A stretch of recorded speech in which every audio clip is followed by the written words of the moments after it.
But they just rip your heart out.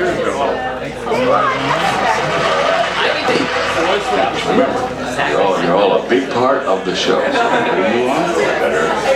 is. Oh my God. The sign. That's it. You're on 10 seconds, so get ready to have a good time. He was really good. Here we go. This is exciting, isn't it? In 5, 4, 3, 2.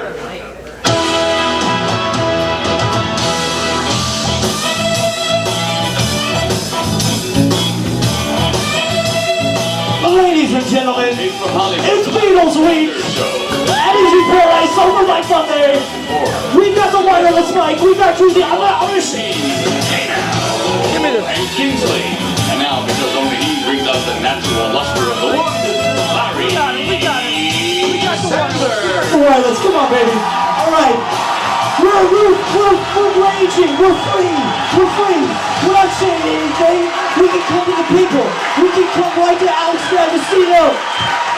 Microphone! Jason King! King of comedy, yes! We're gonna have a great time! We're in Hamburg this week, everybody. We're bringing the Beatles back to Hamburg. It's party time. Who's ready? Who's ready to party? Kill the music. Kill the fake applause. Kill the canned laughter. All right. It's Beatles time, everybody. The world is treating me bad. Misery. I'm the kind of guy who never used to cry. The world is treating me bad. Misery. I've lost her now for sure. I won't see her no more. It's gonna be a drag. Misery. I'll remember all the little things we've done. She'll remember and she'll miss her only one. I'm the lonely one. Send her back to me.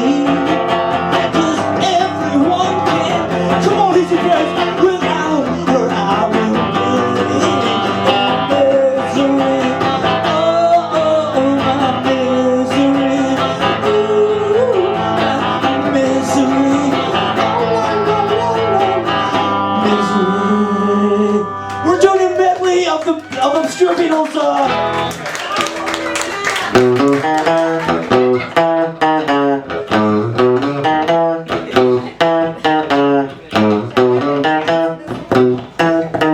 Lay down your arm and surrender to me.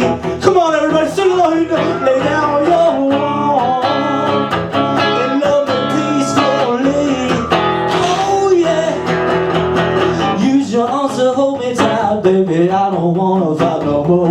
Ooh.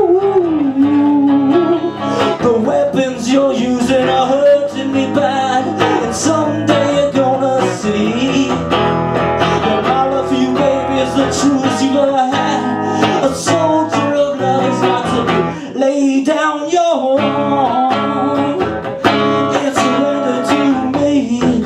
Oh yeah, lay down those arms, surrender to me. Yeah, use your arms to hold me tight, baby. I don't wanna fight it no more. Ooh, baby, lay down your arms, this soldier. Baby, lay down your arms. Baby, lay down your arms. Thank you. I love the first Beatles album. I think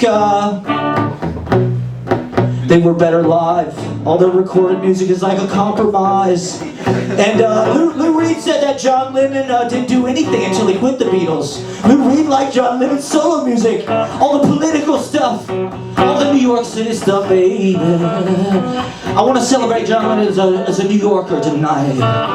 Because, you know, there's a Central Park, there's a little plot of land in Central Park that's a tourist trap. And I had the t-shirt, I had the John Lennon New York City poster.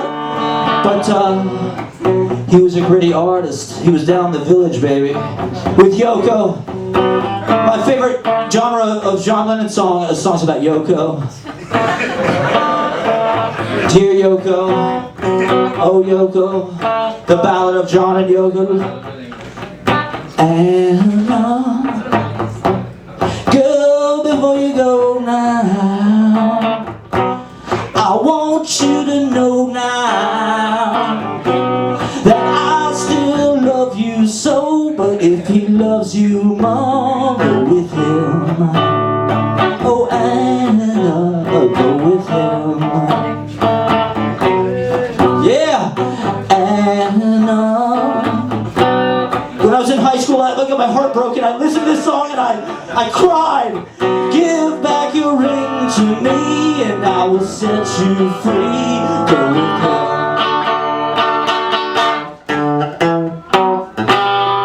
All of my life I've been searching for a girl to love me like I love you.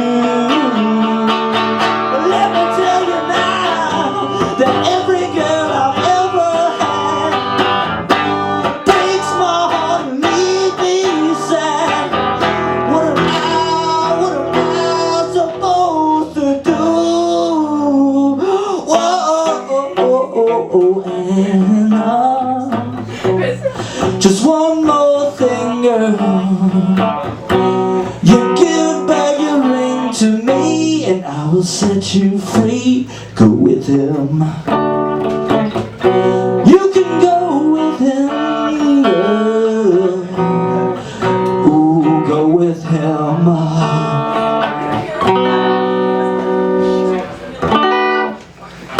And I'm just gonna do this one little piece of one little song. Oh, standing on a corner, just me and Yoko Ono and the elephant dinner for freedom. Cycling through the village, just a little in a pigeon. I'm sick with the others, man. His name was David Peel. We found that he was really said the Pope smoked dope every day. Up come a preacher man trying to be a teacher, saying power to the people today. New York City, New York City,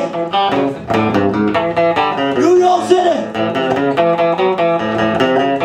King Posse New York, King Posse's in paradise, King Posse Yoko Ono, King Posse John Lennon. But not Mark David Chapman, fuck that guy. Alright everybody, it's Easy Paradise rock and roll style.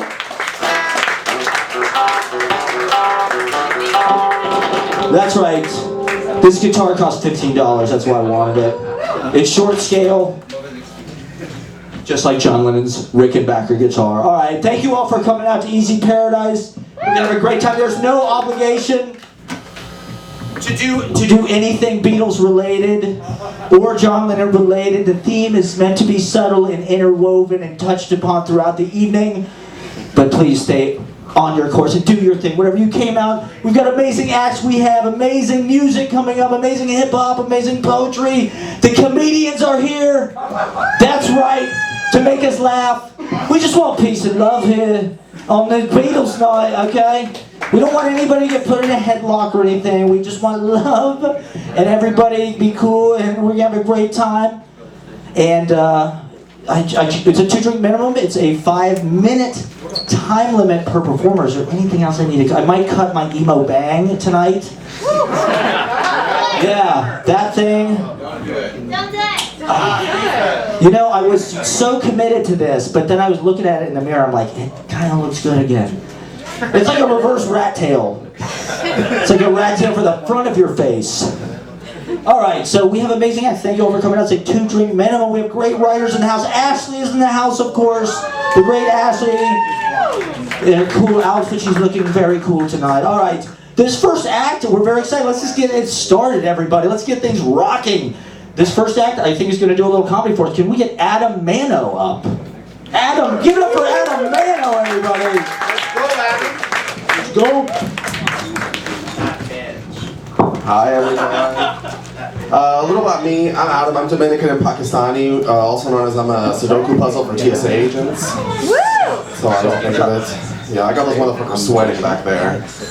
They don't know if they should switch me to the special screening line or just keep me with the white people. It's always very difficult for them. I got them doing Punnett squares back there, I really do. You remember Punnett squares from science class? They're arguing with each other, they're like, wait, no, I think kinky hair is a recessive trait. No, I think it's dominant. I'm like, I have a bomb. You guys need to get it together, get on the same page. We're all about to suffer here. I spend a lot of time in the Dominican Republic. That's why I know a lot about airports and whatever. I go there like 3 times a year. And I love especially going out to restaurants because I love how Caribbean restaurants have like zero specialization. I think it's really fun. It's almost like if the restaurant industry was built from scratch using an IHOP menu. You know what I mean? Like they just have to like take all the dishes and be like, I guess this is what people have at a typical place. I'm sitting down and the waiter will drop like the equivalent of the King James Bible version in front of me, and they'll be like, flip through that. Let me know if you have any questions. I'm like, yeah, is this on Audible? Can I get an abridged version? I don't know. The real fun, honestly, though, starts like when you open the menu, and you're like, oh, risotto and sushi. I guess they both have rice. Yeah. Pizza and French onion soup. It's probably the same mozzarella. That's okay. Might skip that. Might just stick to rice and beans again. Yeah. I'm in DR a lot because my mom has Alzheimer's, so I feel bad for me. She has Alzheimer's. But worse than watching your mother's health deteriorate in front of you is hearing health advice from your Dominican aunties. That's worse. My aunt will be like, Adam, what she needs is almonds. The healthy fats. And I'll do it. I think it's worse knowing that every health advice you get from a Dominican family member can be traced back to a chain email from 2005. Like someone with a Yahoo account really did a number on her. And it's stuck. I'm like, Auntie, her caretaker helps her go to the bathroom. And once you know of an almond that can grow arms and wipe her ass, I don't want to hear of it. I need to leave that in the past. I'm a writer and a comedian, which means I'm a barista. Yes, exactly. You got it right. Every morning I see like the tallest white man I've ever seen come in and order a black cold brew. I'm like, did you even try to be happy today? I can make you something beautiful. I have milk, I have a steam wand. We can make love to life. Things aren't as bad as they seem every day. People order a lot of puppuccinos. Are we aware of what a puppuccino is? Yes, there's a lot of white people in the room, so I'm sure you guys know what a puppuccino is. For those of you who don't know, it's just a tiny cup with whipped cream in it. And all I'm saying is if you order a puppuccino, you better be a furry. Because I am not putting whipped cream in a cup for a dog. I have a bachelor's degree. Don't awe anything, no. I have a degree, goddammit, from the 4th most important state school in Florida. I didn't come here to do this.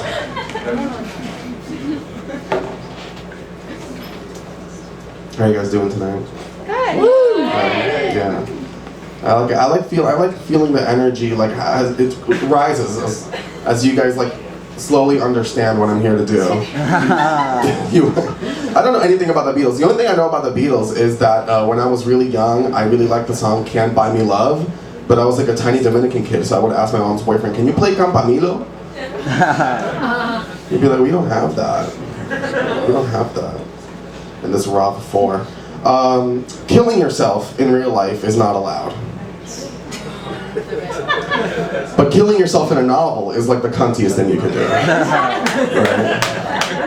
Like that'll really get the reader's attention. When Anna Karenina jumped in front of that train because she had brought food for her family, you know we were all loving that shit. We were like, okay, pussy, I'm feeling it. When I threaten to do the same thing, I get 5150. I don't know where the difference is. Next time I have a breakdown, I'm just gonna be like, I am not mentally ill, I'm a literary masterpiece, okay? Please, get with it. That's the kind of joke you do at KGB Bar's Red Room. Literary jokes. Yeah, I have a whole paragraph on Foucault for those of you who really get into it. All right, I've been Adam. Thank you guys.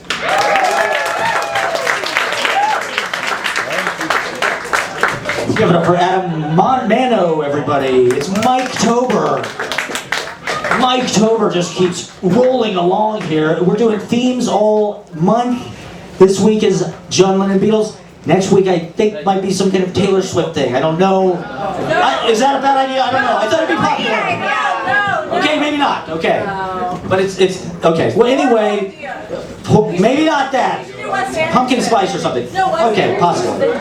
This is a notebook I found last week. If this is anybody's notebook, if anybody knows who this is. That's mine. Okay. Don't go crazy. I didn't even look at it. I did not even look at it. We're not even looking at it. It's Muji, though. I respect that. Muji, we endorse Muji. They're the official notebook sponsor of Easy Paradise. To drink member. Thank you all for coming out. Can we get the Rogue? The Rogue up here for Mike Tober. Give up the Rogue. What's up, guys? Good evening. Good evening. Woo! Any dog lovers here? Dog lovers? Yeah. All right. Hell yeah. Hell yeah. I love dogs, guys. Dogs are very loyal, friendly, and delicious. You know? Yeah. Not only they can be your friends, they can be a dinner on the table. You know what I mean? For those people who are not laughing, hope you understand. It's a joke. Okay? It's a joke. All right. Chinese people do not eat dogs. That's Koreans. Okay? Yeah. But think about it, seriously think about it. Like with 1.4 billion population eating dogs, there won't be any dogs left, you know? There'll only be Chinese people. Yeah, some friends of me actually asked me, said, what kind of dogs do you eat? I'm like, I don't know, cage free, you know? Organic, you know, grass fed. I don't know, straight out of Whole Foods, you know? Yeah, and other people even ask me, it's like, what kind of food would you make out of dogs? I'm like, well, first I can tell you, dog fried rice, you know? With MSG, you know? Yeah, dog confit, I don't know, arroz con perro. Yeah, I don't know, I don't know, like, I'm not a huge fan of cats, guys. Cats, when you pick them up, they feel like winter jacket over a skeleton, you know? That's what cats feels like. And fun fact, if you do not know this, when you die, dogs will go to a tombstone and cry for hours, right? Cats will dig you up and eat you. Whatever's left of you, you know? Yeah. I was married, guys. I was married. All right? That's usually the average response I get. Right? No one cares. No one cares. Yeah. My ex, Dominican. All right, yeah, same response. Yep. Not even one guy said, hey, this Chinese guy made it. Okay. All right. Max and I, we had a really fast relationship. 2017 we met, 2018 moved in. Fast forward, we divorced, you know? And I feel like if we keep going this way before all this happened, we would have 2 kids on our own in 2 years, you know? And proudly to say, like, we have a kid, you know? He's half Dominican, half Chinese. That makes him Filipino, you know? Yeah, that makes him Filipino. On my way back to Macau to pick up his passport from Manila just to make it legit, you know? Just to make it legit. I think he will do fine just in high school, you know? Because he will be knowing how to dance bachata and be good at math, you know? So he would just do fine. For anyone who would bully him, it's like, this kid looks racially confusing. Leave him alone. Yeah, haven't seen my parents for about 7 years. Anyone? All right, just me. Thank you. All right. Yeah, so I go home to my mom and say, Mom, 7 years, you look like you have not aged much. My mom looked at me. She was like, what happened to you, son? Yeah, you look like you aged so much, you can be my boyfriend now. I was like, Mom, that's why you're divorced, you know? And thanks to you, divorce runs in the family, yeah. One thing I miss the most about China is the Chinese toilet. Have you guys seen a Chinese toilet? Yeah, it's a hole in the floor. It's a hole in the floor. You have to like squat in order to defecate, you know? Yeah, I like defecating in China because I get to work on my hamstring.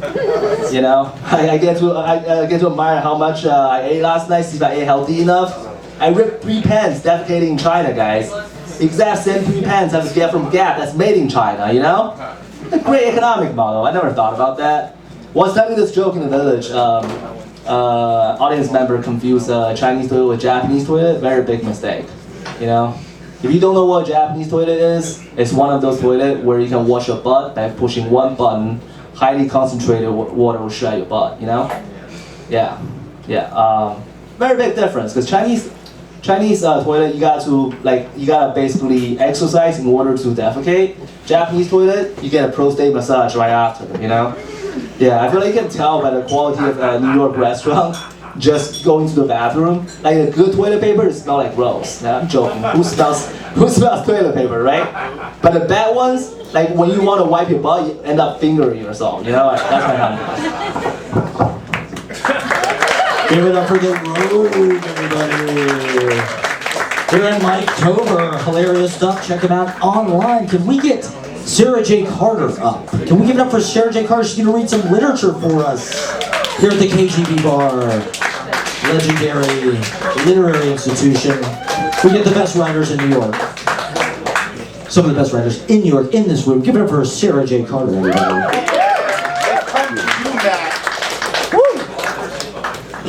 Hey, how's everybody doing? Let me hear some snaps. So for poets, we do snaps. We also do this kind of sound like you just had a really good piece of chocolate, like right? So sorry to bring the energy down a little bit, but I'm going to talk about grief. Okay, all right, so that sound tells me that a few of you know about it, and I think actually I would venture to say almost all of us have experienced grief. So this poem is about that moment when you realize it is so weird to receive help and comfort and thoughts and prayers because you're always the one sending them. This is called a faded version. I'm a faded version of the woman in the photos. Before I became the one for which they send thoughts and prayers. I have never before needed but still hated so much help. I would give it if this were happening to a friend. But this is happening to me. This loss is a demarcation of the life I had before. The moment I lost not just a person, but a life that was lived entirely on the assumption that this type of thing doesn't happen to people like me. People like me send thoughts and prayers to other people. But here I am, receiving condolences, not knowing who I once was, when I believed I could live life above the reproach of tragedy. Did I truly believe we were eternal? You can. Okay. So that's a piece, and then I'll read this second one, which will be short, and you can snap while I read. It's okay. Like, it's kind of part of it. If something speaks to you, you can just go like that. So, this is about how grief is unpredictable, and how you never kind of know what kind of day you're gonna have or what you're gonna need that day. Do you know what I mean? Yep. Give me snaps. Yeah. We're getting there. Okay, this is a quick one. In the face of grief. In the face of grief, sometimes the most healing thing is to eat breakfast. Sometimes the most healing thing is to sob with all your body. Let the pain shake you. All that being strong before, resisting tears, was just preparation for this moment when the grief hits full force, shaking every cell. Sometimes the most healing thing is to dance. To do with your body what you know you will feel again. Sometimes the most healing thing is to put on makeup and fix your hair, because on the list of 1,001 things you cannot control, your appearance is not one of them. Will your cheeks shimmer? Only you can decide. Sometimes the most healing thing is to not make a plan. To accept that you don't know what you'll want or need to do when the moment comes, to not respond to the deck of texts offering, let me know what you need. Sometimes the most healing thing is to make a plan anyway.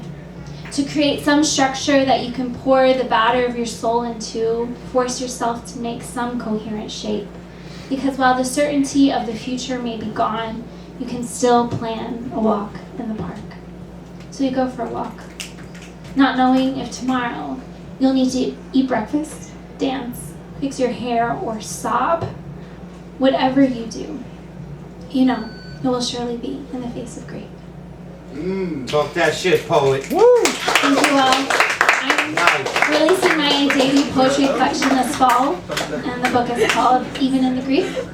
I would love to connect with you if that spoke to you. My Instagram is Sarah J. Carter, Sarah with an H, J the letter, Carter author on Instagram. Thanks. Let's go, poet. Give it up for Sarah J. Carter, everybody. Great poet, great author. Thanks for coming out here on Monday night. Do we have M. DeBono? M. DeBono, are you out there? Oh, All right, how about Savannah James? Let's give it up for Savannah James, everybody.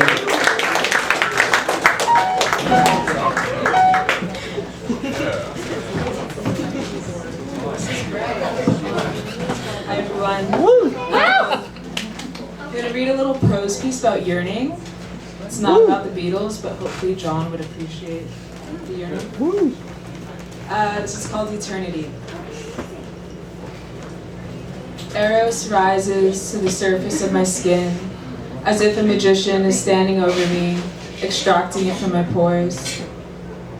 It's taken by the concoction the sun and the wind make on a late summer afternoon. It races over my entire being, enlivening me. The ridge of my jawline becomes especially awake. My face cracks into a gentle smile. I get carried away by the feeling, along with the hum of voices passing through the park. I lay so I could just see the trees, no faces, and pretend the sensation of such commotion is the only breath of life for miles. As this moment is etched into the memory of yet another summer past, I dream of a lover's fingers tracing me with the sweeping breeze. But I know better. This spell will always be cast over me, lover or not. It's what drives me to see the golden-crusted buildings of Florence, to whisper cigarette smoke into foreign night. It takes me to lobbies of high luxury, elusively complex, just to exist in another fantasy. It's why the morning doves are the most enchanting. When I leave the house, light enters me like I am a glass prism. I am a glass prism. I take the heat of the sun like a hungry plant. I swallow it and sweat spectrums of my being onto the gurgling gravel. I catch the eyes of strangers because the inflections are theirs too, dancing around their pupils. It was always hard to distinguish your iris from your pupil, but I could, and I would swim in it. I swam and swam, but almost drowned from the exhaustion of not ever being able to touch the seafloor. The next time a man catcalls me, I should call him beautiful, to see what it does to the inflection in his eyes. Will he be filled with light? There is a type of meditation called Tonglen meditation, where suffering is brought into the body upon inhalation and held and alchemized into love, and released upon exhalation. I would imagine this is the same type of thing. I am a glass prism. When Eros visits me, so does the painting of the Kiss by Munch. I see it when I saw it for the first time in the De Rosé. Next to it were various etchings of the same composition, the same lovers, engrossed in what seemed like eternal rapture. Each was only slightly different from the other. It was as if Munch was trying to capture the euphoric feeling of a particular kiss, but couldn't find the right words. But in his obsessive iterations, he portrayed it perfectly. When I see it, I can't breathe. I get lightheaded. It is the potential of this eternity that drives me to the heat of the sun. It is the potential of this eternity that clocks me still in a silent room, hopscotching from millisecond to millisecond, each eternal and one to existent. And now I can't stop thinking of Paris blue and of course deep Paris red. Some places exude the fragility of life so frightfully perfectly, and they remain a virus forever. I remember when I learned that blood is blue until it oxygenizes, and then it becomes red. It was as if I learned a secret. I grew excited for the next time I were to scrape my knee. This is like Eros. This is like a kiss. When breathed into, red hot passion bursts like the first day of creation, unfolding and unfolding into what they say is endless. Yes, give it up for Savannah James, everybody. It's fantastic. Is that available online? Can we read that anywhere? Actually, yeah. Where can we read it? Can I come back up? Yeah, sure. Let's take this wireless mic. I have a Substack, Substack, subscribe to it. glean.substack.com. Glean. GLEANED.substack. Give it up for glean.com. Substacks. Follow it. Follow it now. All right, that was fantastic. Give it up one more time for Savannah James, everybody. Mike Domer keeps rocking. All right. Well, this is one of our favorite open mic performers. We're super stoked to have her back. We got Mo Patel on deck. Mo Patel is on deck. And can we get Marie Christine up? Is it possible we can get the great Marie Christine? One of our favorite open mic legends. Wow, that puts a lot of pressure. Okay, tonight I thought I needed a little bit of sparkles and I am not sure if it's going to work, so let's see. Is it happening? Yeah, it is happening. Do you see things shining? Oh my gosh, yes. I don't. Do you need help? To me it's all dark. It's gorgeous though. That's all I see. Nice. And so today I needed some sunshine and laughter. And I went, Matt, to that tourist trap. Yeah. I went to Central Park and I walked and I turned right and I turned left, looking for lights. And then I heard the music. And I followed and I arrived in Strawberry Field. And people were singing, imagine all the people living life in peace. And I joined in, and you can join me now. Imagine all the people living life in peace.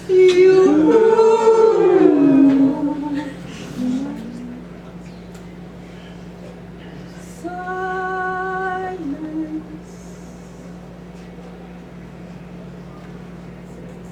Di-da-da-da-da-da. Di-da-da-da-da-da. J'ai pas peur. Di-da-da-da-da-da. Di-da-da-da-da-da. J'ai pas peur. J'ai pas peur. J'ai pas peur. I write to you every night, and every night I wait for your response. I write to you every night. My words, your silence. My words, my tears, my sweat, my milk, and your silence. I write to you every night. silence. Oh. And then I look up. 1 star, 2 star, 3, and the moon. Mezzaluna, mezzaluna, mezzaluna. I write to you every night, and all I can do is look up at the sky. I write to you every night. Silence. J'ai pas peur, j'ai pas peur, j'ai pas peur. Imagine. All the people. Sigh. Thank you.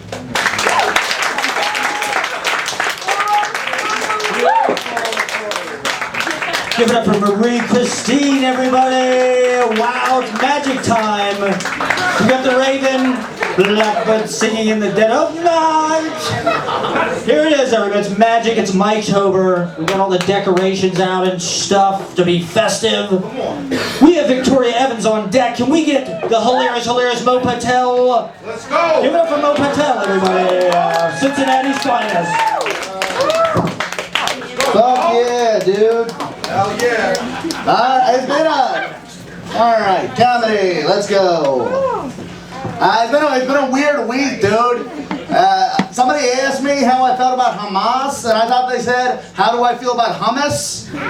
So I'm just like, I fucking love it, dude. I want it here right now, actually. Get messy though, hummus. What? I used to work for Sabra. Sabra? Yeah. It was dirty? It wasn't dirty, it just used to be cold as fuck. Alright. Fuck yeah, dude. Alright, we're at poetry. Fuck yeah, alright. No, people ask me all the time how I feel about Israel, Palestine. I don't have a state. I feel like I do, but I should shut the fuck up about it, you know? And that's always been my stance. Be loud about everything else, shut the fuck up about that, you know? I don't know. Like growing up, my mom told me not to tell people that I'm Muslim, right? But like, she should have thought of that before she named me Muhammad. People say, why don't you go by your middle name? It's Abdullah. That's not much better, right? My full name is Muhammad Abdullah Patel, and the odds are big at them. I might as well just be Al-Qaeda Shriel on 9/11, right? I don't know, man. I'm not that religious, really. Like, I look at religion the way I look at baseball. Like, sure, I'll pick a team. I know nothing about this. I just know my dad likes that one, you know? But Islam's gonna win. Oh, that's, Dude, it's fine if I say that because I got a full beard, but if I got a beard and no mustache, be scared, you know? That's a joke for people who know about Muslims. That's all. I'm allowed to say which ones are the scary ones. You're not, you know, like. Oh, here's a fun question. Who's got rich parents? We're at a poetry reading, I assume.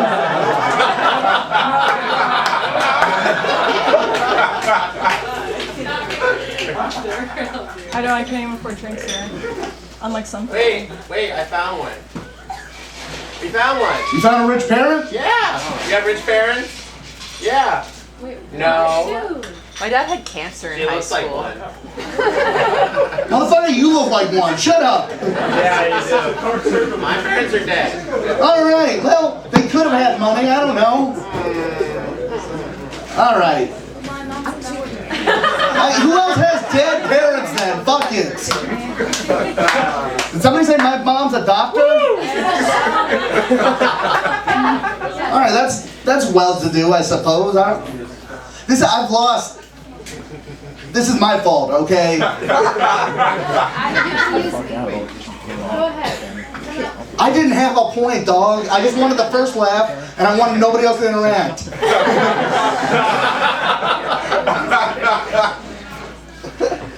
I'm bad at this, like the talking to people part.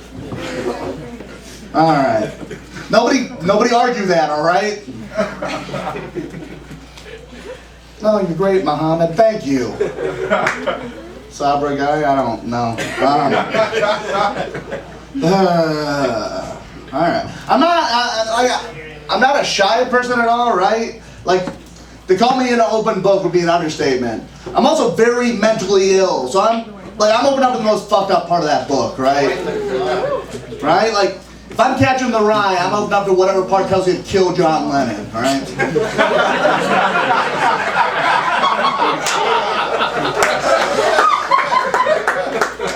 Or like if I'm like the Diaries of Anne Frank, I'm opened up to whatever part tells you to kill John Lennon. Isn't it weird how every book tells you to kill John Lennon?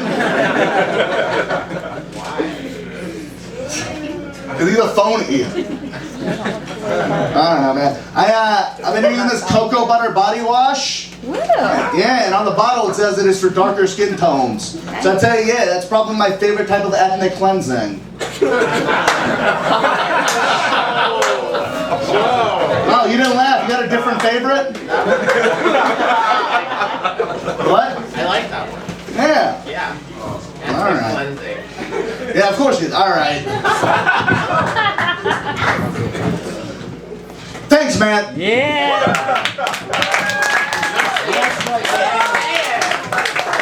Mo Patel, everybody. We love getting stirred up with the crowd work. There's nobody better. She's getting some energy in the room. I'm very excited for all the comedians' hot takes on Israel. That's what I'm looking forward to this week. They're so good at tasteful, thought out. No, give it up one more time for Mo Patel, everybody. Fantastic, hilarious. All right, so we have Kevin Boots on deck. Kevin Boots, you are on deck. Can we get Victoria Evans up? Give it up for Victoria Evans, everybody! Mike Tour.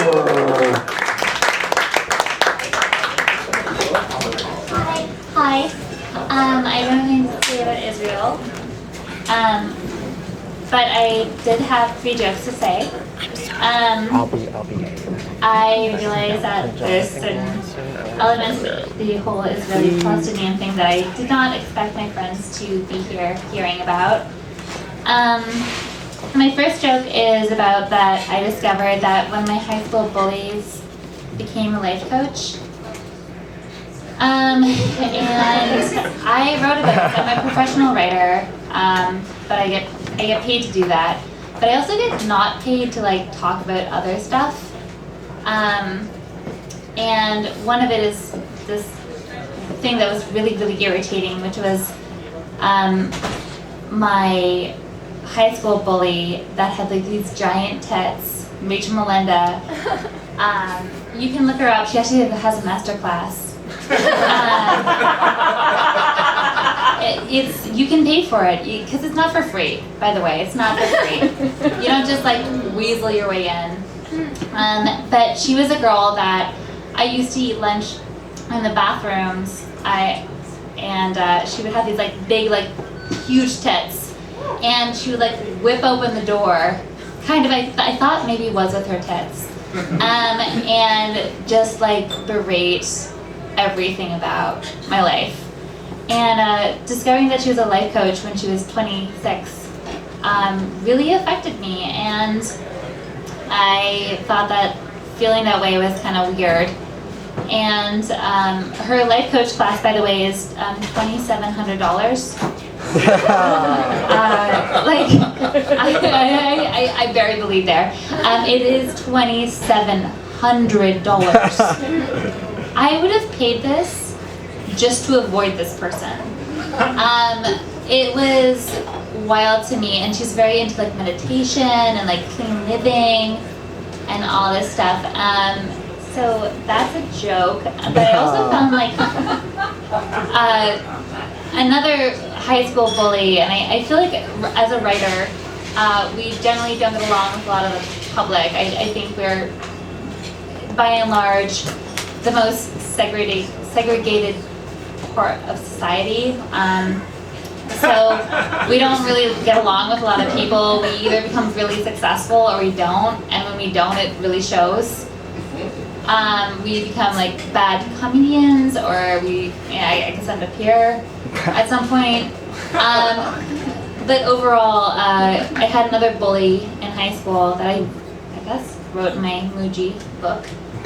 And it was like a tough bully. He was just like tough and big and strong, and he ended up like staying in my hometown, which is in the west coast of Canada. And anyways, where's the joke in that? I guess the joke is I've been really into life coaching because I think it's interesting, because the people that seemingly mismanage their lives the most end up wanting to sell it to the largest demographic. And I can't imagine accepting money from any of those people. I also would like to end with this. I recently opened up a savings account, which is kind of a big thing for me. Thank you. Yes, I figured out savings. I figured out finance in New York. It's crazy. But I also realized that like getting over the fear of having a really busty woman in high school life coach you I'm 32 years old, by the way. I'm old. Or than that should be affecting me at. But nonetheless, I'm really well aware of like how severe that impact was, and that people are paying this woman to like do things for them. And I kind of just wonder, I don't know. I wonder if I'm funny, honestly, and that's probably why I'm here. But like, also, like, it's kind of kooky that like somebody pays Rachel Melendo with her like big tits just to tell them how to live. And like, I also stalked her deeply on LinkedIn. I got a LinkedIn profile. I have to have a link. I've worked for Daily Beast, and I've worked as a professional writer, and I also realized that I'm completely unprofessional. And when I had to have a fake profile just to look up my high school bully, that's when I was like, oh God, like, is something getting kind of real? Like, is something getting a little bit rough? So yeah, high school bullies, F them, but also, I mean, I kind of wish I had the disposable income just to like buy it. That's it. Woo! Yeah. Awesome. Give it up for Victoria Evans, the auto fiction comedy. We love it. We love just talking about your life on stage. You don't have to be funny here. It's not. It's better that way. It's better that way. We just want to think. It's heavy thinking happening in this room. Everyone is taking it in and processing. Give it up for Victoria. Hilarious. Work for the Daily Beast. Tina Brown. I do think life coach is the most millennial job. There was no economy, so we all just taught each other, because nobody could figure out how to do anything. No one could get their life together. I should have been a life coach. Maybe the next time. All right. Can we get Kevin Boots up to play some tunes for us? Give it up for Kevin Boots. This guy's a great musician. He had a tambourine on his boot last time. We'll see if that's a... I did not tonight, but yeah.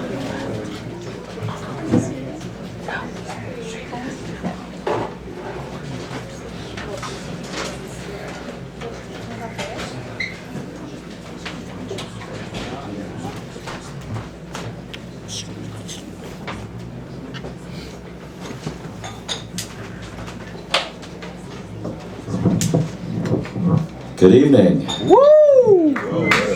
My name is Kevin Boots. Yeah. And happy Beatles week. Woo! Yeah, happy beat. The camera's right there. I'll put someone's in front of it. I got Happy you. Beatles week. Yeah. Oh wait, and happy Beatles week. Oh yeah. Oh. Nice. It is John Lennon's birthday today. So that's October 9th, 10-9. My birthday is September 10th, 9-10. So I'm pretty much John Lennon's son, Lon Jenin. And, but I do one little promo thing. I made business cards last week, and I made them again, and this time there's candy attached to them. So please take one. If you like what you hear, you can hear my music. Follow the links on the business card. There's Kit Kats specifically. There they are, yeah, on the table back there. Yeah, because it's like spooky and shit now, so like Kit Kats. But I do have a Beatles song. I'm gonna play a snippet of that, of one of my favorites, and then I'm gonna play an original song. So yeah, let's get things going with this John Lennon song. Here it is.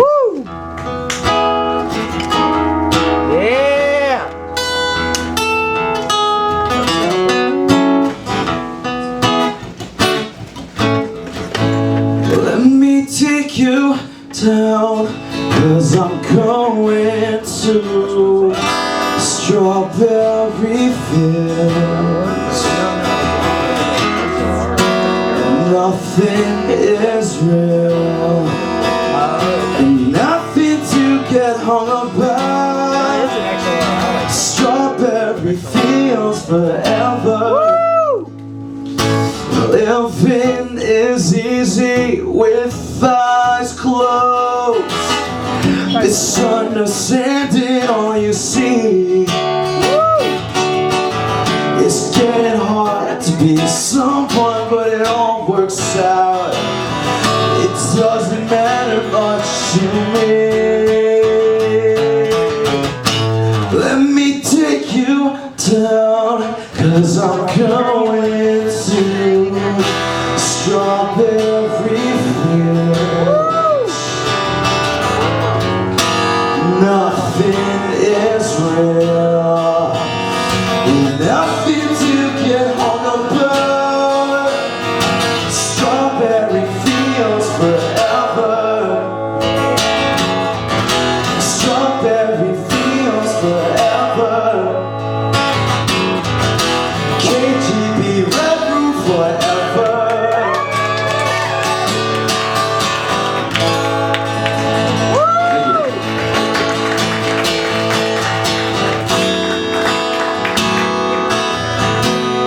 There's an original song called LMK.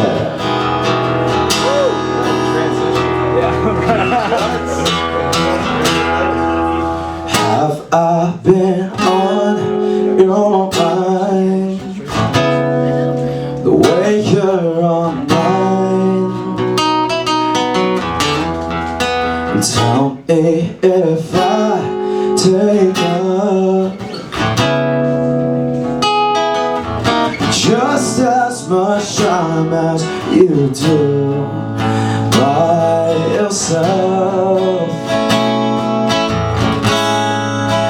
There's no one else, so let me know if it's a no, 'cause that's what it seems.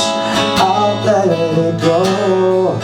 It's all of the dreams caught in between, decomposed.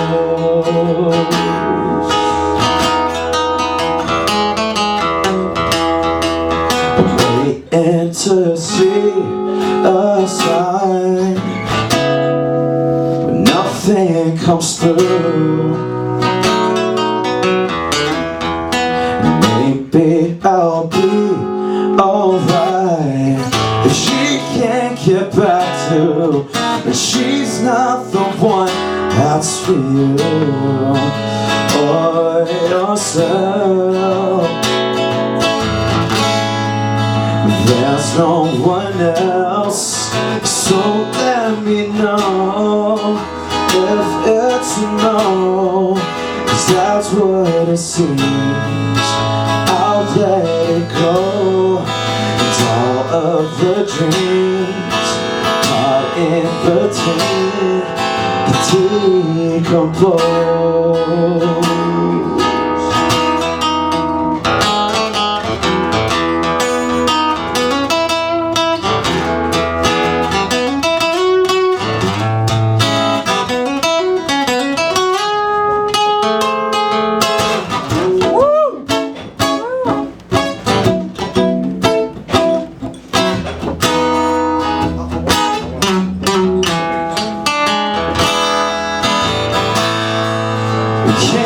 final vow. I played them myself, so just let me know if it's a no, 'cause that's what it seems. I'll let it go.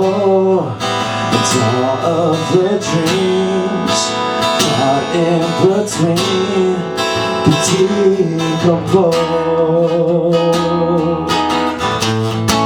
So let me know if it's a no, 'cause that's what it seems, girl. I've let it go. All of my dreams caught in between the decomposed.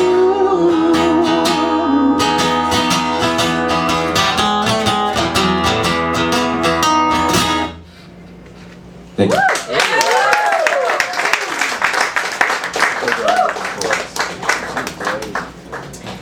Yes, thank you for listening. I have Kit Kats and business cards.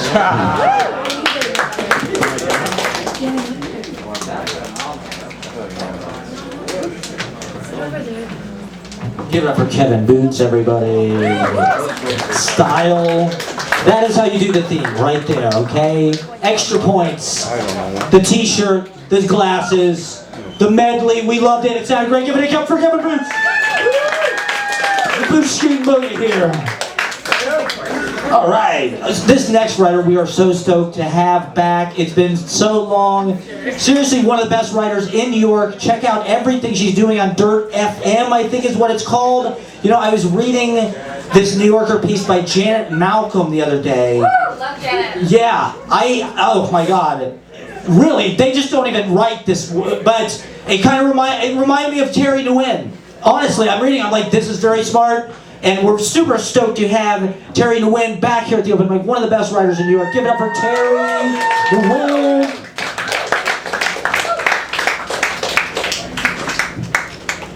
Matt, the best hype man in New York. You should be hired to hype up everyone for anything. I have 3 poems today. The first one is called History.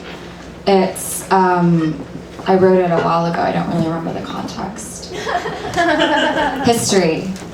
Shedding bangs and prepositions today. Rang Miami to say I miss you is all. Orange chickens dry, I'm hiding your plate from circling planes. My pink matter's gone mush, your call history probably hates me. Rumor has it a new world is becoming. Are you lost there? You left your truth transparent as a window. Strangers have peered through. Sure, I was a bad roommate. The rest was harder. We have more futures apart, my consequences airborne. The TV has aired enough regret last summer on Channel Orange, remember? You left no mailing address, sending a postcard to your stepson in Coral Gables and hoping this settles my insides. Woo! Yeah. This next one I wrote in Lisbon. It's called, I wrote it in the small town called Bica. To ponder the vanity of a sundress, how useless. Now the misandry ruins my pedicure, down we go, dark alleys, corner piss, mean graffiti, a cat hunching piss frozen in my shadow. Cabbage soup and what good are such articles, I'm bare as a page. All breathless prepositions before the preponderance of bad news on blind headlines. Maybe the sky's too cluttered with clouds, and maybe coincidences are just feeling. I wonder what Fellini thought of life to dangle him, so hypnotic and bronzed, the opening scene La Dolce Vita, helicopter glory and praise to hedonistic fountains, their leery tiles. Tell me, am I the great flirt of his life, or am I shiny and forgettable? My carton strawberry heart on display for everyone to eat. Woo! This last one is called Inland Empress, and I've described it as a sort of Southern Gothic version of David Lynch's movie, which is probably one of my most favorite films. Inland Empress. Red gash on the road like shame on the run. Sudden speed bumps stall my blithe momentum. Still, I hear your voice, blind deer in my headlights, coasting dark on revenge to rear end the bald night. Beachside, I contemplate the nature of bank heists, squandered haste, failure, duffel bags in scarlet bloom, blood dust settling blue distances between us. What good is exegesis when moral bankruptcy is a unilateral event? The royal we is just you outraged, singing California dreaming, me naked counting Benjamins in Vegas. No one was shot, so we forgot what came next. A cab burps a woman lugging regret in her purse, the sight like an ambulance blaring in gauche, her vacancy a temporary condition, emotional or otherwise. Would the cop menagerie leave if the welcome rug was creased? High off our last kiss, I ran my mouth to the car, hid my glee in the trunk, left the key on the knob, your stench surreptitious, your broken jaw in my closet. Thank you. Woo! Hell yeah. Give it up for Terry Nguyen, everybody. Check out her work online. It is published online widely all across the hottest media outlets. She just did a talk at Brooklyn Book Festival, actually. If you are familiar, if you haven't been to Brooklyn Book Festival, it's highly recommended. It's one of the best days of the year. They have all these tents and all the small presses are there. And Terry Nguyen is there on the panel. Give it up one more time. She's here tonight at Mike-tober. All right, we have amazing acts coming up. We have Clare Donaher coming up. We have Kuzu Daddy coming up. Samson, the rebel poet, Bugs, Joan King, Tariq, and more. Can we get Evan Grillon? Give it up for Evan Grillon, everybody. Gonna read some literature for us. Making an Easy Paradise debut. Get ready for the intellectual content. It is unfortunately grillon. Like hamburgers. I'm just going to read a couple of short stories. This one's called You Fall in Love. You fall in love. You get older. You fall out of love. You forget what it was like to fall in love. Your dog dies. You get a new dog. You consider philandering but are too tired. Your wife, out of a job, brings the new dog everywhere. She says it's her favorite dog ever. She takes it to the mall and leaves it in the car for hours at a time. Your new dog dies of heat exhaustion in the car. Later that night, while she is cradling the dead dog in her arms, you admit to having fallen out of love. She says, "This is not about you, this is about the dog." She tells you to stay inside and buries the dog in the garden. So she says, he will be reborn as a vegetable. Your child, who is a peripheral figure in your marriage, asks if this happens to every dog. You get a new dog. The new dog digs up the old dog. You get a new dog. Your peripheral child asks, what happened to the other dogs? You remind him that he knows he helped the new dog dig up the old dog. He asks if dogs go to heaven. You tell him no, dogs would find heaven in the concept of God terrifying. He says he doesn't want a new dog. You tell him he must, and he must continue to believe in dogs. You tell him it will be his job to name the new dog. You tell him there is nothing more important in the world than dogs. I don't know why you're all that. This one's called Valve. After listening to my heart, the doctor told me, you have some leaking. Seeing the face I was making and what I was doing with my hands, he chose new words. Your heart is murmuring. I said, doctor, does that mean my heart is trying to tell me something?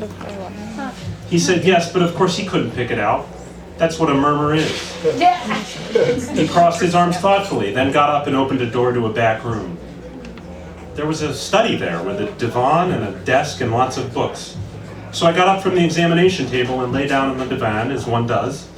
Sometimes a heart chooses to mumble, he said, falling on the side of irreducibility. knowing how clumsy any attempt to articulate would be.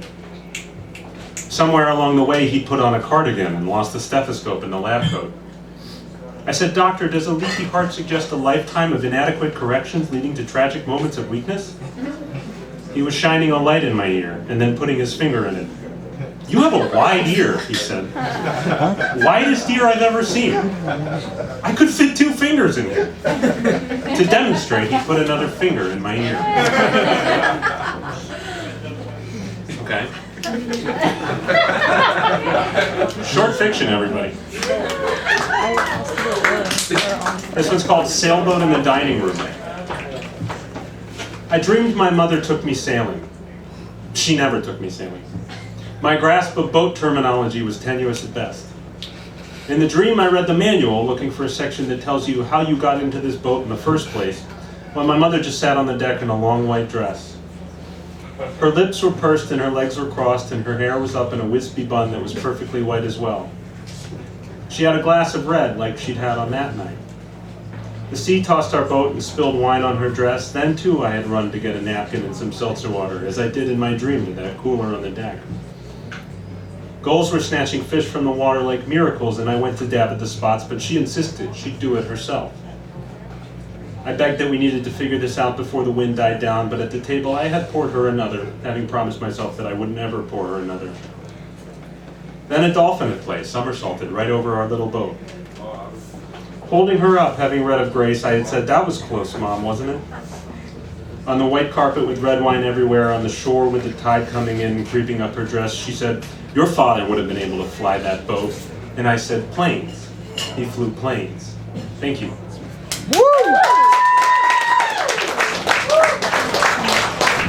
That was great stuff. Give it up for Evan Grillon, everybody. He's grilling with that literature. Is that available online? Can we read Evan Grillon online? Yeah, Google me. Bam! He's Googleable. That's currency. That is clout. That is what matters. It's all about stature and the SEI, everybody. That's what we're all about here in Easy Paradise. Cranking the SEI. Can we get Clare Donaher up, the hilarious legend Clare Donaher. Give it up for Clare Donaher. What a beautiful night! I'm not singing, but you wish I was, right? Guys, quit it with the glamour! Come on! I'm about to unite and heal the world with my comedy. I'm gonna lend you my thoughts on how to solve the conflict going on between me and my mom. I hate that bitch! I'm kidding, I love my mom. Alright, speaking of my mom, I was raised Catholic. Anybody else here? Okay. I get it. Me too. I was raised so Catholic, my mom was actually a nun for 6 years. Can you believe that? That's not a part of the joke. She literally was a nun for 6 years. I'm a lot like my mom in a way that I go for guys that remind me of Jesus, you know? And that after I get to know them, I want to kill them in public with nails and a hammer. Am I right, ladies?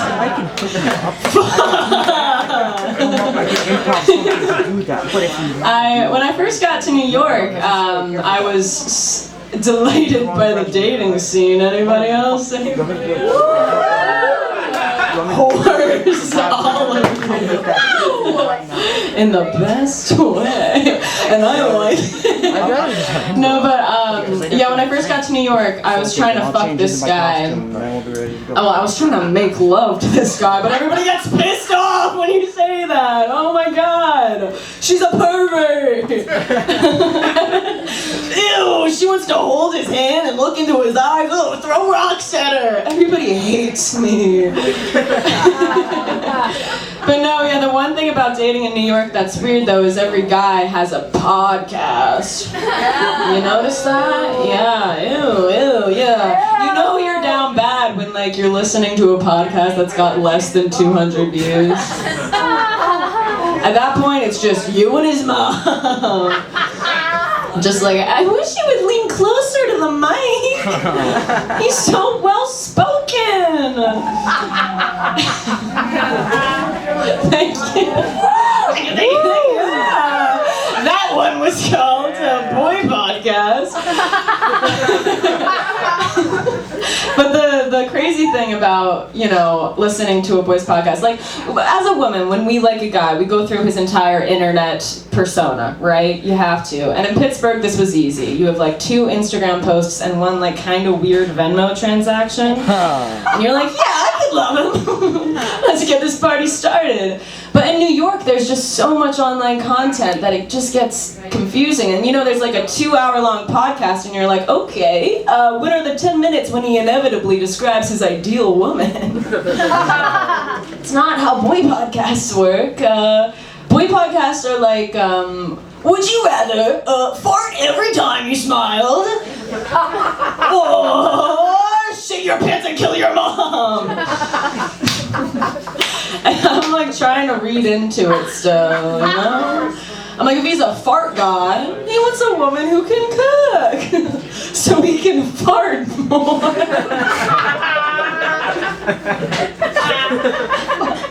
And if he's a shit, fuck, kill mom guy, I've got to get my nipples pierced like yesterday. That's kind of their thing, the guys that shit their pants and kill their moms. They like a little something shiny on top.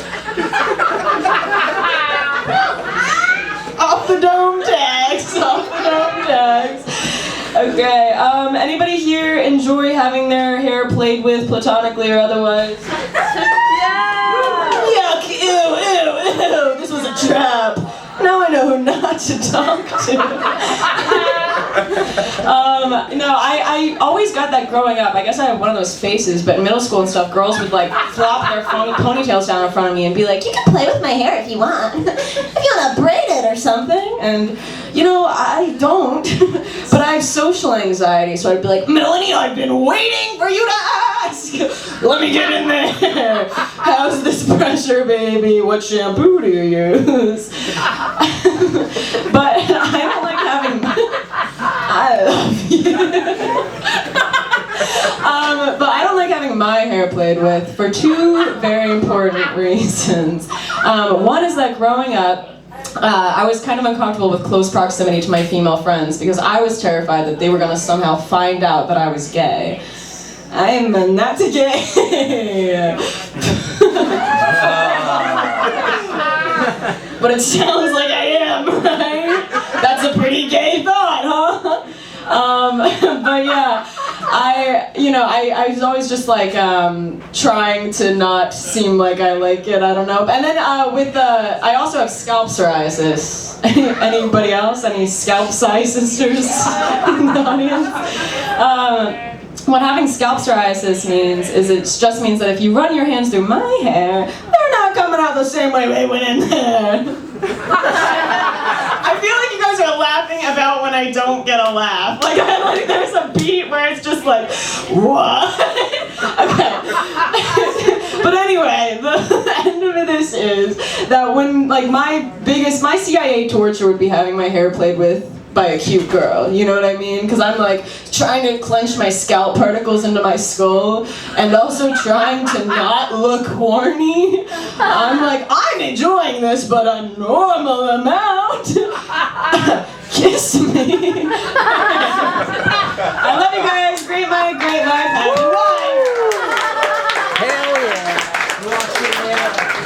Give it up for Clare Donaher. I'm noticing the stand-up technique coming. Did you guys ever notice? It's working, it's good. It's Clare Donaher, everybody. The path, walking the path, the 10,000 hours. We're doing them here. Is Molly Winni out there? Molly Winni! Is that a yes? Yeah. All right, give it up for Molly Winni, everybody. Open mic debut. You guys keep it going for Matt, your host. Give me 2 seconds to open my voicemail little tab. Okay, I didn't know this was a Beatles themed mic, and I kind of wrote something now, and I want to do it for you guys. It's my impression of John Lennon. You guys want to hear an impression of John Lennon? Ow!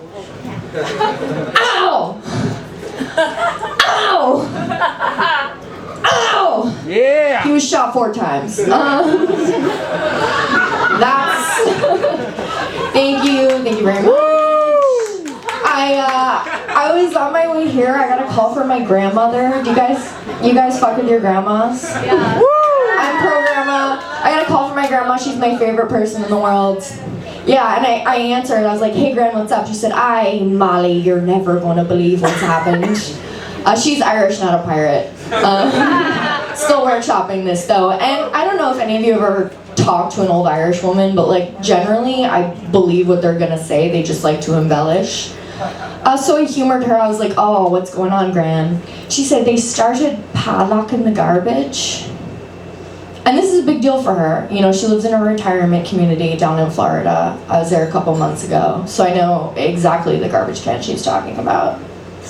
But I was like, Gran, I'm on my way to an open mic right now. Can I call you back later and we can talk about this? And she said, well, I thought you might like to write a joke about it. So this is the joke I wrote for my granny, also on the way here. You guys just like imagine I'm like a Florida guy, okay? I gotta get into character.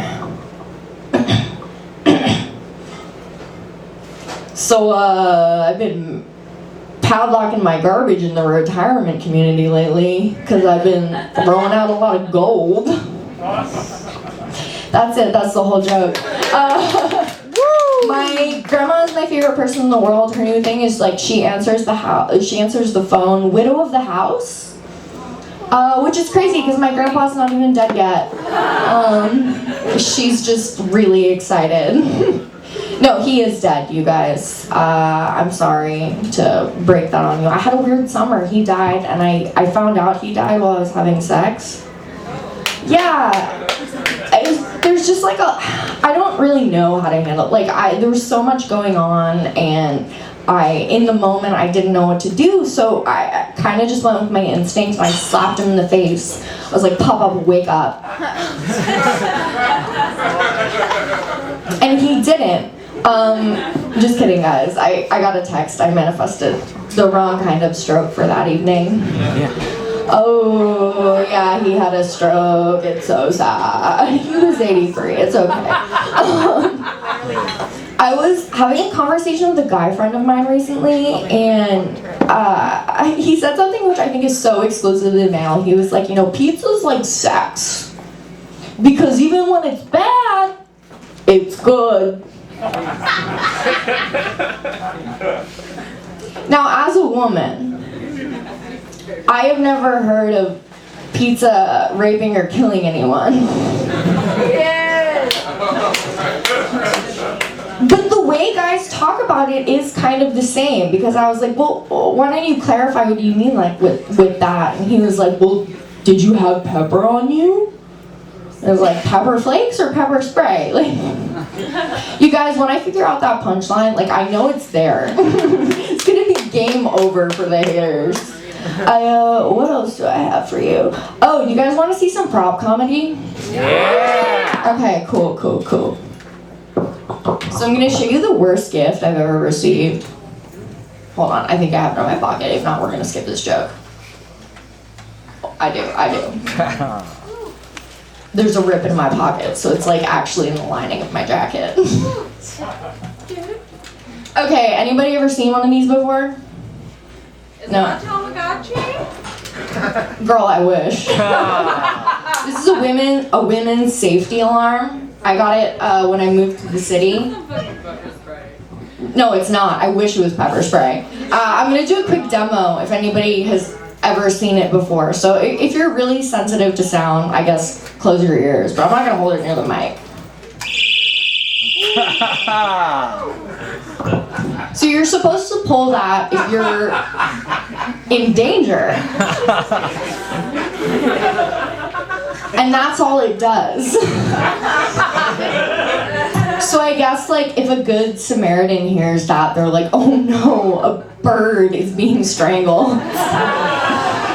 I feel like it was a room of men who invented this, right? Like it had to have been. They were like, how can we further set the mood? Because it's now like I have a headache and I'm being killed. I don't know what to do about that. Trojan brand, #1 condom in the country. You guys know about that?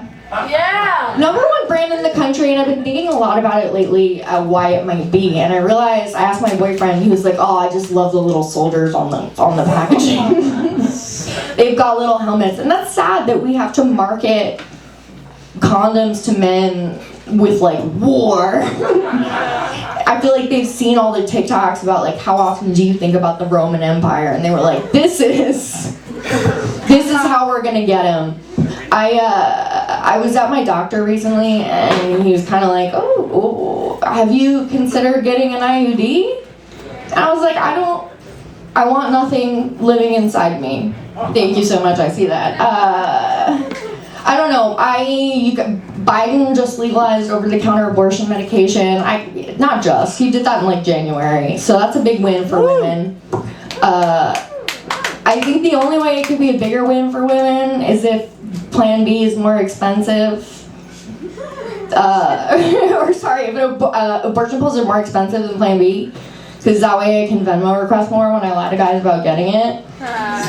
Yeah! Alright, I'll leave you guys with this. I was talking to my boyfriend recently. He was like, man, sometimes I just wish I could be in 3 places at once. Which is insane to me, because I wish I could be in no places at once. And I said that to him. I was like, why do you wish you could be in 3 places at once? What would you be doing? And he was like, one version of myself would be jerking the other one off. And the third one would be breaking up with you because you never want to go anywhere. Thank you. Give it up for Molly Winnie, everybody. Hilarious comedy in Mike-tober. We've got a lot of amazing acts coming up. Martyrs on the stage. She's going to disrupt. We might have to get the doorman. Ben Shields. We might have to pull the plug on this. Let's get the doorman. Let's give water a couple minutes. We'll see what happens. Let's see what happens. How is everyone doing tonight? So, last month, I was assaulted by a homeless man in Union Square. Give it up for the homeless. Woo! And I've noticed since I was assaulted, there's 2 kinds of people. There's people who say, I'm so sorry that happened to you. And then there's people who make jokes about it. Like Matt Proctor. Give it up for Matt Proctor, ladies and gentlemen. So I was sitting here, and Matt made a joke about me being put in a headlock.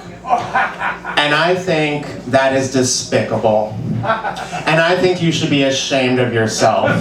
And FYI, the girl who Matt is dating, he makes her cry. Matt Proctor makes women cry, and trans women, he makes fun of trans women. Give it up for Matt Proctor, everybody! Thank you. Oh no, it's not over yet. So, Don't do it! Don't! I have 2 glasses of water.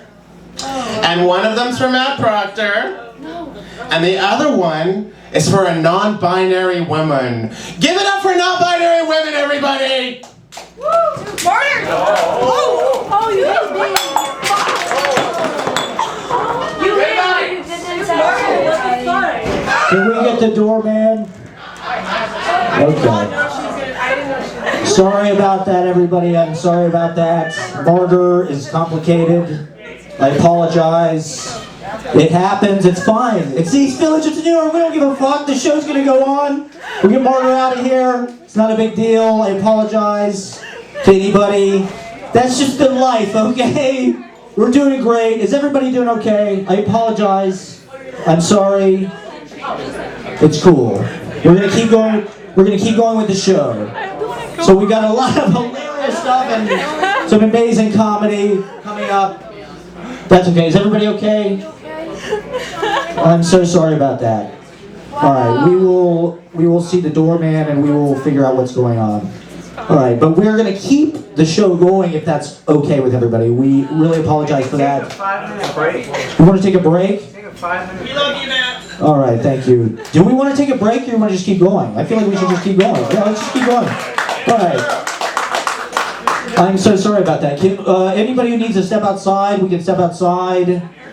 You know, I feel okay. Does everybody feel okay? All right. People, you know, everyone's entitled to their opinion. She was not signed up. That was, we've never had that happen before. We've never had anybody just take the stage and physically assault everybody. So maybe we'll sue the fuck out of Margaret. Who knows? Probably. I'm going to be talking to my lawyer. We're going to prosecute you to the fullest extent of the law. You do not fuck with Matt Proctor, okay? We will bury you. We will bring you the fuck down. I'm kidding. I'm making light of the situation. Okay, we're gonna keep the show going, but there's a green room in the back as well. If anybody needs to chill, downstairs bar. All right. Who wants to go next? All right. I had Sasha J. Does Sasha J feel like going or? Give me like 5 minutes. Yeah. Okay. All right. Let's get Samson the Rebel Poet up. Give it up for Samson. He's gonna do some poetry. I'm sorry about that. Real life, everybody. Good evening. Good evening. Life is unexpected sometimes, but it's okay. Can't let the bullshit in your life dictate the rest of your life. So, my name is Samson. I'm a poet. I'm gonna be doing 2 for y'all. First one I'm gonna do is called The Perfect Stranger. It goes like this.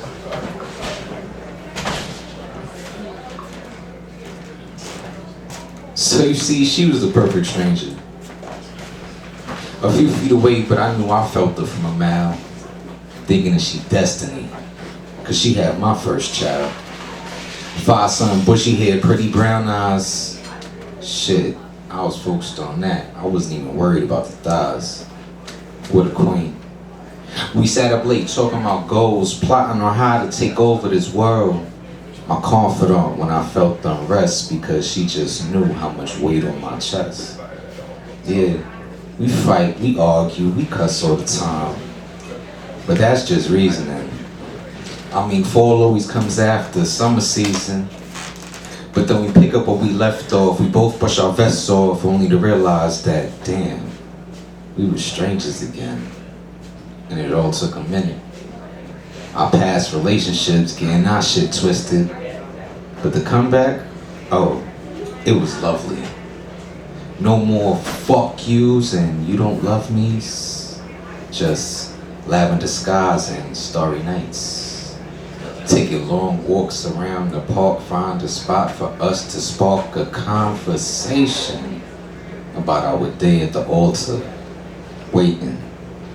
And my mind frame would be the same as the very first day when all my mind could say was, damn God, what a creation. You sent me an angel. Her midday text singing, daydreaming, and I'm thinking of you. One in a few that could actually make me smile. Constantly thinking, did you fall from the sky or did you blossom from the ground? So I'm glad that I never met you. I'm glad that I never met you because there was a part of me that thought, fuck, what if I ruin you? And you wither from the beautiful flower that you always were. Or maybe I'm overthinking and we could have built together. I guess we'll never know. Cause after that deep stare that me and her shared, we both continued to go. So it's funny how 1 second can change it. So I guess she'll always have to be my perfect stranger.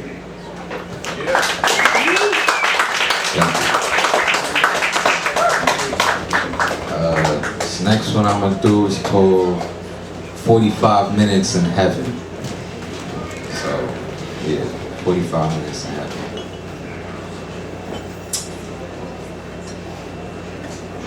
You ever been through a cloudy storm, got drenched and came back out even better? Nah? Well, I I'm here to tell you. My mind been through some terrible weathers. But the spirit came to me and said, Samson, you still gonna be the champion of your story, even through the grace of the gods' glories. That was the wishing well pouring into me. Cause you see, for me, dark days were like Ray Charles or Stevie trying to envision me. Looking in the mirror, but I could not see. Cause the devil knew that I was Bushwick Samson, so he tried to play mind playing tricks on me. But God was still charging me. Certain days my mind was blinded from its focus. My inner light didn't know how to cope with this. And then it hit like a bullet from a long distance. Embraced my gift, got addicted and couldn't resist it. Cause you see, these stages saved me. Since a youngin', I've been writing in my note pages, B. Going through stages in my life. Some great days, others fucked up nights. But that spirit came back and said, Samson, keep pushing, don't stop. Matter of fact, I've heard those words before. Rest in peace to my pops. That spirit said, Samson, keep your light shining, because you can't let these words in your pages stay in the darkness forever. With your smooth demeanor and your style and your words clever. I said, thank you. Because Lord knows that I got war wounds that can't be covered with tattoos, and they stick to my brain like super glue. And I'm still figuring out this mystery of life like I'm playing a game of Clue. But shit, I love roller coasters. You see, life is about making the most of you, fulfilling your hopes and dreams. You understand what I'm saying, son? And if they ask me how to do this, I'm gonna say the answer is just one. Word to the gods. You gotta be a bully and beat the odds. Fuck the moon. We shooting for the northern star. Even though you still walk around with these scars. But what do I know? These are just a couple thoughts from SAM, SON, Samson, signing, fuck off. Woo!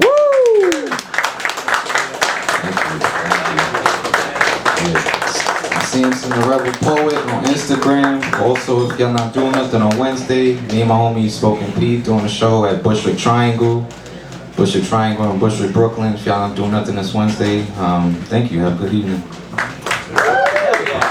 Give it up for Samson the Rebel Poet. And check out the open mic on Wednesday at Bushwick Triangle. It's a new open mic that is starting in peace and harmony. And we support all the open mics, and we love the culture that's happening. I wasn't making fun of the headlock. I mentioned that it happened. I was not making fun of it. I did not make a joke about it. But that's okay. All right. Is it possible we get Alex Dagostino up? Is that one of our favorites here at the open mic? Give it up for Alex Dagostino. All right. Do you want to go first?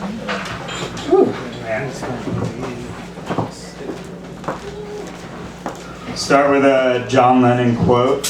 Woo! About what just happened. When you talk about destruction, don't you know that you can count me out? Yeah. My friend just visited from Portland. He's kind of losing it up there. It's the back end. My friend, you tell me about your search. You write down visions from the old lady of ravens and cats that one day will come to you. Rooftop meditation show you limitless worlds. Ketamine up your ass brings you there. 2-day ceremonies in Portland promise more. What difference between us and them? Those who claim they've found it. How many more fractal visions do we need to join your search? However, my intentions kept private, letting no one know that I too am reaching, looking for vibrations from the creaking of the old boat ropes tied to the dock, or from the blowing horn of a passing train, or from the silence that follows. Thank you. Woo! Beautiful.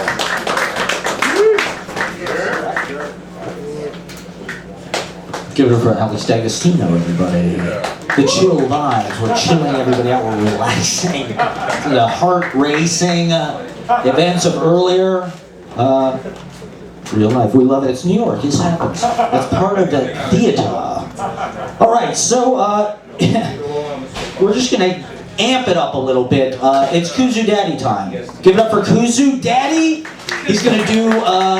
it's going to be hilarious. He's got a whole... It's amazing. It's an original song. And without further ado, give it up for Kuzu Daddy. You want this? Yeah. Thank you, Kuzu Daddy. Woo! We're gonna do tonight something special. Yeah. Okay. One day I went to my friend's house. So the kid said, Miss Lucy has a baby. She named him Tiny Tim. She put him to bathtub to see if he could swim. He drank up all the water. He ate up all the soap. He tried to eat the bathtub, but didn't down his throat. You know, after these kids talk about these lyrics, I say, do you know what? I want to write some nice kiddie song, okay? So this is the lyrics. It's not my lyrics. I think so. You can get this lyric any place anyway. So I made this song, Tiny Tim. So let's get the Lucy. Where is my Lucy? Not Lucy Sky and the Diamond. I'm talking about. We're gonna do something with Lucy. Woo! Lucy, are you still here? Where is Lucy? Maybe, I go there, I check. Maybe Lucy has a heart attack. Who knows, maybe baby died because she has the Tiny Tim. Lucy! Hello? Okay, Lucy is here. I find it. Do you know what? He was on the phone. I don't know. He's doing blah blah blah with somebody. But now he realized. Okay, Lucy, would you come here, please, baby, if you don't mind? Where is this guy? This Lucy started annoying me. Okay, Lucy, come on. Oh yes, ladies and gentlemen, this is Lucy. Hi, Lucy. Okay, Lucy, come. We're gonna play. Don't get lost. Oh, I love you, baby. Don't scare. Okay, I didn't know he loves me. But how is your Tiny Tim doing? I want to take a selfie with my baby. I got you. Yes. Give him a penny. I'll do it for free. It's for free. Give me 1 cent. Give me 1 cent. It's for free, bro. I got you. Okay, let's play this song. And this is Lucy, and this is Tiny Tim, and I am Kuzu Daddy. Woo! All right.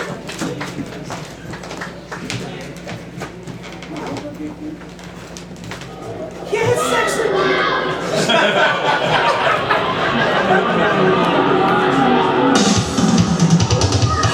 Yeah, this is Tiny Tim.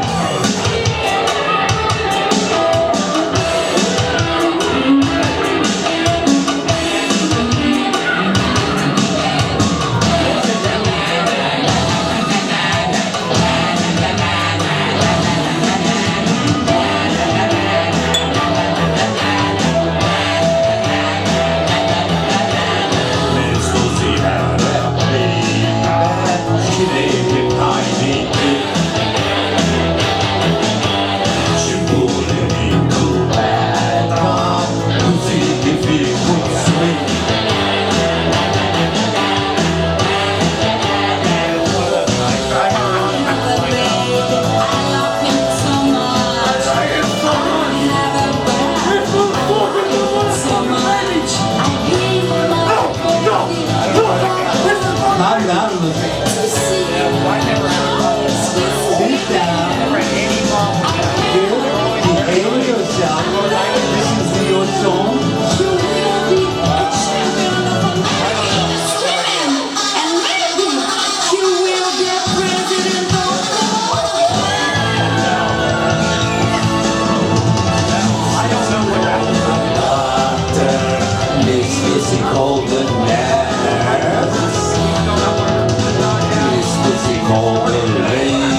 meditation.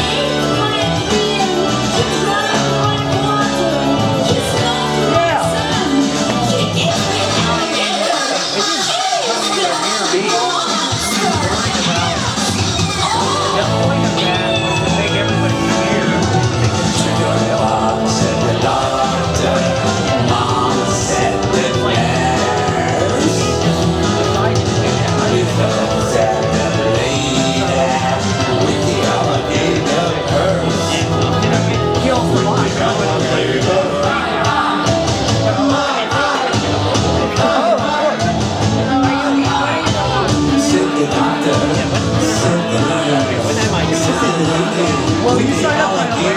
Well, I don't know. Everybody left. You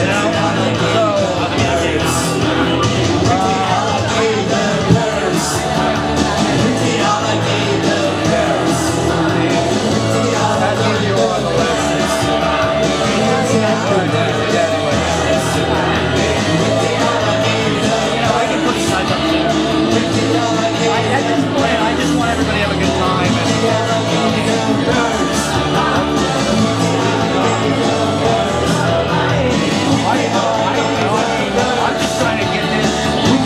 Well, this is Tiny Tim. I don't know. I think it's a little crazy song. Whatever but happened to the other baby? no, other baby, I don't know. Other baby disappeared. Maybe big baby eat the small baby. So that's the example. By the way, this is Kuzu Daddy. Thank you. You can go kuzudaddy.com or Kuzu Daddy SoundCloud. And I have a lot of songs. Thank you. Merry Christmas. Happy New Year. Yeah. Beautiful. How would you like your kid over there? Look at baby, look at baby. Oh, man.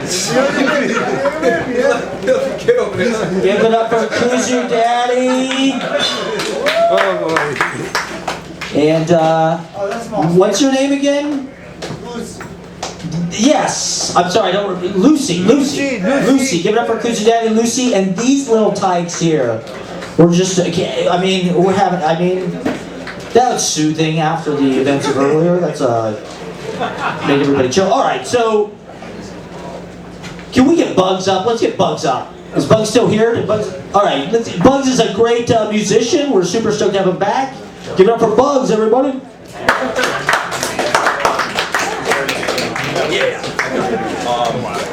Better than I ever been first. Okay. One of them is next on the file. Which one? Better than I ever been first. That one. We don't play it, and I'll let you know when to play it.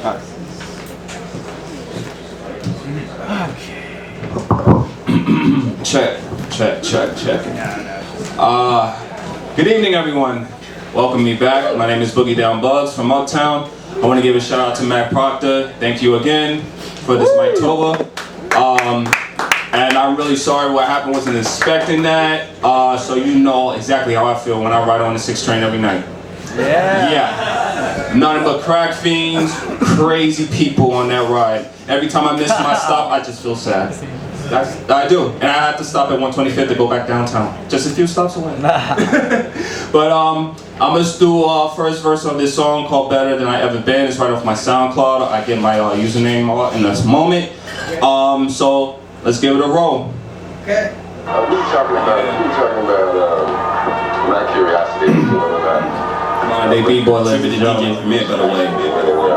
It's Boogie Down Bugs, the 2 OGs. Give a little intro a little bit. They start me up. I think I feel like better than I've ever been. Yeah. In a minute, I left it back on my shit. Just give me a moment. Yeah.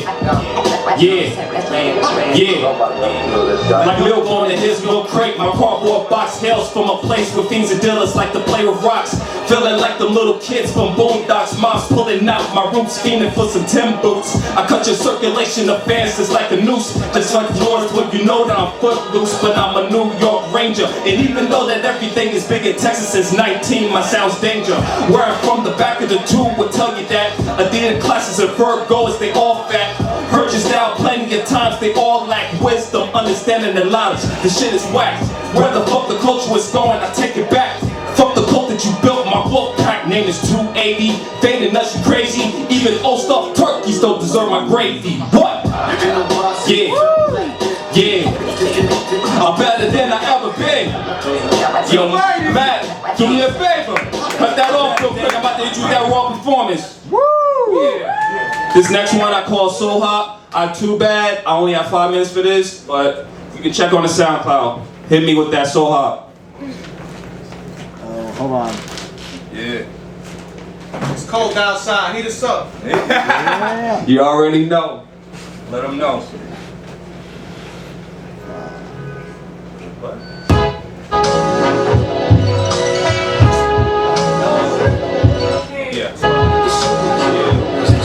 Yeah, I can't stop, I won't stop. I can't stop, I won't stop. I don't do what others do. I'm on that so hot, can't stop. No, I won't stop, cause this is my job. Fuck it though, true boy's gone. I beat the third plug. Push come to shove, I'm sweeping you niggas under rugs. When I'm spitting to you, it's real though, no flip phone. Looking for private hoes on iPhone. For me to bump a pockets of fuck, so I leave them alone. Writing rhymes like sending mail, that's worth the karma alone. I gangsta, but please don't test me and my Al Capone. I'll put you down, lay down. It's hard to leave the mic alone. Play rugby in 4-corner rings on my salon. With Apollo Creed, I'm smoking weed on different occasions. Facing ups and downs is what we call a devastation. Understand the situation. Yeah, it's that So Hot, ladies and gentlemen. Just go ahead and indulge yourself with some soul food right here. Check this shit out. Plastic bitches, what you call those? They missing Queen Latifahs. I play the running back, these bitches be the wide receivers. See the whole pop, plus boogie on this Selena. Fat blunts, bigger than thumbs of Thumbelina. Like Aquafina, it's how I leave her. Have you seen the work that John Cena can't see me? I'd rather roll with Stevie. You're hoping, trying to creep me. Watching freely in my TV, but all she really worry about is couple 50s. The blood in the titties, my lord, what a pity.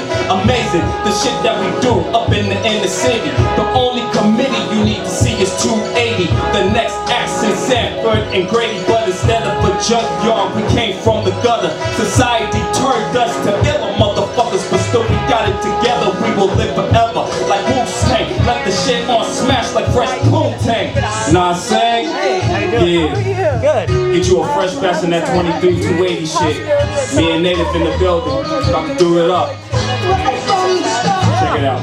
What's your name? Still don't ask for shit, this ain't a handout. Fuck clout, I don't know what these niggas be all about. Modern day B-boy classics on the way on mixtapes. Shit's too hot, you need to fire escape the climb down. Please come around, the boogie down where the B-boys connect. Matter of fact, we never left the culture. We know about the real thing, you want the massacre. Cause when I'm saying, for real, sucker ass niggas stop looking for a steal. Fame come later, I'm doing just what I feel. As of now, I be the daddy feeding the meals to my Jamie Lou. Got a good pair of Air Jordans too. Blues, right in the shoes. She chasing cash too. Right on her Nike shoes. Fuck double, I beat the triple goose. Set it loose, past 3 decades. I'm leaving suckers left. That's my word to my tape fate. Nigga, I can't stop, I won't stop. I can't stop, the so hot. I can't stop, I won't stop. I can't stop, the so hot. I can't stop, I won't stop. I can't stop, the so hot. I can't stop, I won't stop. No, bugs won't stop, the so hot. Hold up. Thought the crew 280 done after the 6-1. 6 cents on my 10 toes, flow so handsome. Bugsy. Woo! One take, yo!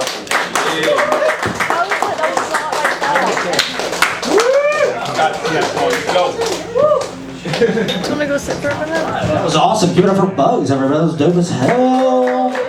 We love that. Those beats are great. Bugs and Angel Lugo, thank you guys for coming out. You know, we have a very special treat. My agent is here. My agent? Yes, that's right. I'm signed to a talent agent. And we're just going to give them a few minutes to talk about, you know, whatever they want to talk about. My career, whatever. So give it up for my agent. Yeah! Let's keep it going for Matt, everybody! Yeah! Keep it going for Matt, yeah! I actually signed him back in 2015. I'll put you next. Matt, you've come a long way from that Fall Out Boy lookalike contest. Or have you? I'm just busting your balls. Can we get this guy another drink? Can we get this guy another drink? Hell yeah. All right, folks, that's right. I'm a talent agent. My name is Satan Fitzpatrick. Look, I'm not demonic, okay? I was just named Satan because I was born with serpentine eyes. And I give off a general vibe, if you know what I'm saying. Alright, folks, settle down, okay? I'm here on the lesser coast to find a New York nobody and take their career from 0 to De Niro. Hell yeah. Say you land a spot on my roster. I'll throw in a no expenses paid stay at the Hilton next to LAX. Yeah. Hell, I'll even shop you around Tinseltown to every casting director who's hit me with their car. That's right. Yeah. And when you finally land that role, I'm always in your corner. I'm sorry, hold on, I'm getting a phone call. Sorry about that. Go for Satan. What? Timothy Chalamet's having an allergy attack. On the set of Dune 2. Sorry. Slow down, what's he allergic to? He's allergic to sand! Duty calls, folks. My 87th phone call today. The casting director of Riverdale's called me 30 times alone. She keeps hounding me for teen heartthrobs in their mid to late 20s, and I keep telling her, slow your roll, Denise. What? You think sprouses sprout on trees? No, I'm still here. Where are you doing that? Look, there are casualties in show business. It's like I always say, you gotta strangle a few geese to make a foie gras. Yeah. And slow down there, Greg. Methinks I've spotted a golden goose. Excuse me, sir. Pray tell, do you have representation? Well, look, no, don't be hesitant. I only say this because you've got Chris Pratt's eyes and Chris Rock's nose. Folks, we've got a regular Chris Brock type in the crowd tonight. Yeah, here, let me give you my card. Oh, psych, getting another phone call. Go for Satan. Mr. Spielberg. It's Steven Spielberg. No, Steven, I'm not busy at the moment. What? Schindler's List 2. Ka-ching, ka-ching. Hold on. I'm still on the line with Greg. What's that, Greg? Timothy Chalamet's dead. Ka-ching, ka-ching. That's right. We're going to upload his brain to the cloud. It's time for phase 2. Timothy Chalamet AI. Headshot resume. No, I couldn't agree more, Stephen. Tom Holland is a young, bashful Schindler. What are you doing over there? Oh, sorry. Oh, Jesus Christ. Sorry, Stephen, I'm being accosted. Hello. My name is Roy Bensonhurst. I'm an actor. Here's my headshot and resume. An actor? I'm sorry, kid, but these people were loving my name drops. Matt Damon. Okay, fine. Your name drops are one thing, but what people really like is the real deal, the real talent. Check this out, folks. What do we think of that, huh? Yeah, they liked it. Look, they thought that was pretty good. I mean, Chris Brock, you got some competition up here. I'm just busting your balls, pal. Look, if you're an actor, why don't you give these people a sense of your range? Is that okay, folks? Yeah. Oh, thank you. All right, give them all you got, kid. Okay, all right, thank you. Everybody's scared. Okay. Hello, my name is Roy Bensonhurst. I'm an actor, and I'm going to read a few scenes in order to give a sense of my range. This first scene is from Parasite. I'm starting to think there might be a parasite among us. Thank you. That scene is translated from Korean, you know. All right, this next scene is from Alien. I'm starting to think there might be an alien among us. Thank you. Alrighty, this next scene is from Rocky.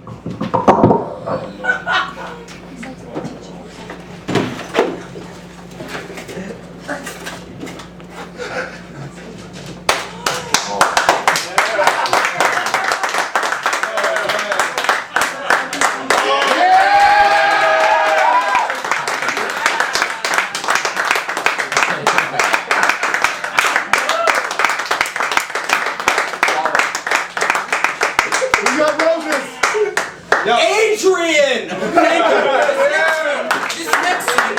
you. This next scene is from Avengers Endgame. This next scene is from Avengers Endgame.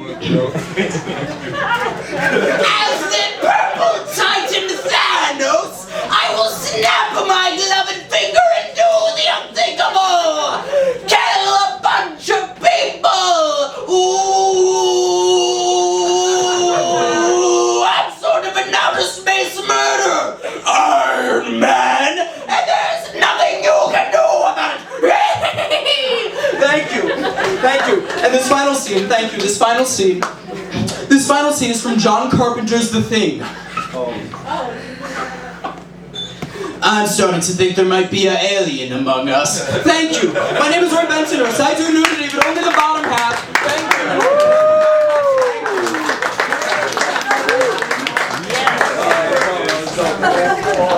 you. Give it up for my agent. My agent. Everybody's trying to sign me. After this debacle. I hope everyone's okay. All right, let's, can we get Sasha J up? Give it up for Sasha J. Yeah. Mike Turber. Gentle, easy Mike Turber. Hi, you guys. You're next. Okay, so my whole thing, Jesus Christ, I can't fucking see you guys. My whole thing is I read my diary. Woo! Woo! Thank you. I also support my trans brothers and sisters. I support my, everyone else, bull color, everyone else. No, I don't say that in a fucked up way. Please.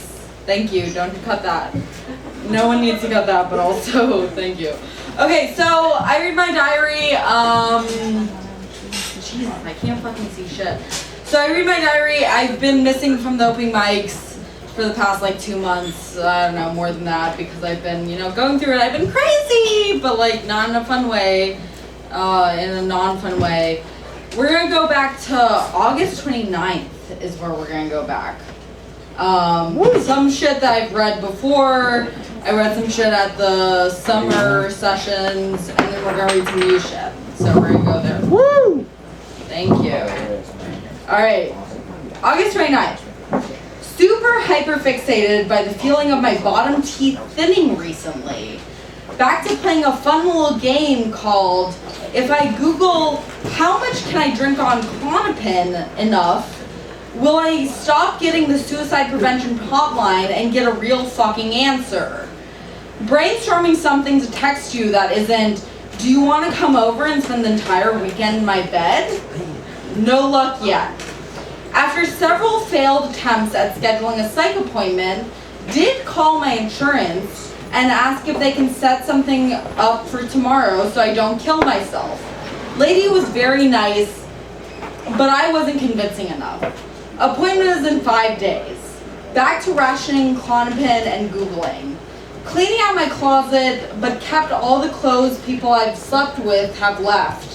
Not sure if they're trophies or some kind of desperate hope that they'll remember their jacket, maybe they'll remember me, and wander back into my life to reclaim what's been lost. The things I've done sexually have set feminism back decades. A man I was fucking said that, so it must be true. But no! I'm definitely so much more. Jesus fucking Christ. Alright. I'm definitely so much more. I'm also a girl that sits on my rotting fire escape and reads poetry and thinks shit like, that was good, or that was bad, as if I know shit about good or bad poetry. I wonder if my fire escape came crashing down, if it would kill me or just gave me a shit ton of hospital bills. I'll likely find out soon. If I set feminism back so far, why was it so hard to make you hard? It was easy to make you hard, but hard to make... Jesus Christ, I'm sorry. But it was easy to make you hard, but hard to get you to kiss me. Something about me making men anxious. The only time I'm not anxious recently is when I'm coming. What is Pornhub's revenue structure? Is it non-profit or just purely exploitative? I like the idea of Pornhub running annual fundraiser drives just like Wikipedia. Makes me think less about my teeth thinning. Remember the teeth? My mom called me. It's been a while. She talks at me about her weight and my ex. I make noises as a response. She asks me if I'm dating. I make noises as a response. My parents are discussing when my birthday is. I'm too busy writing this. I'm too busy thinking about my teeth thinning. Thank you. We're just one in. Thank you. Thank you. September 8th. It rained on Canal Street. Oh, this is the new shit, by the way. This is the new shit. Thank you. It rained on Canal Street at 1 a.m. on a Thursday, but lightning only strikes on the Upper East Side. I have a crush on Clark Gable, and I want you to ask if I can come over. But we have plans tomorrow, and it's too early for that anyways. I went to the Taco Bell that I used to go to with my ex instead. I've been avoiding this Taco Bell. He wasn't there, so I'm not sure why. I have sauce. I have hot sauce in my bag, but less in a swag way and more of a I can't eat anything without it way. September 10th. People are generally beautiful, but I am generally ugly, except walking home in a downpour, shielding nothing but a $15 zine that I bought. I don't believe in umbrellas, likely because I'm 24 and an idiot. I turned 25 this week and accept that could change. The hand dryer in Double Down Saloon keeps running, and it's making the bathroom warm. I'm wondering what's the grossest shit I can do for people to still find me attractive.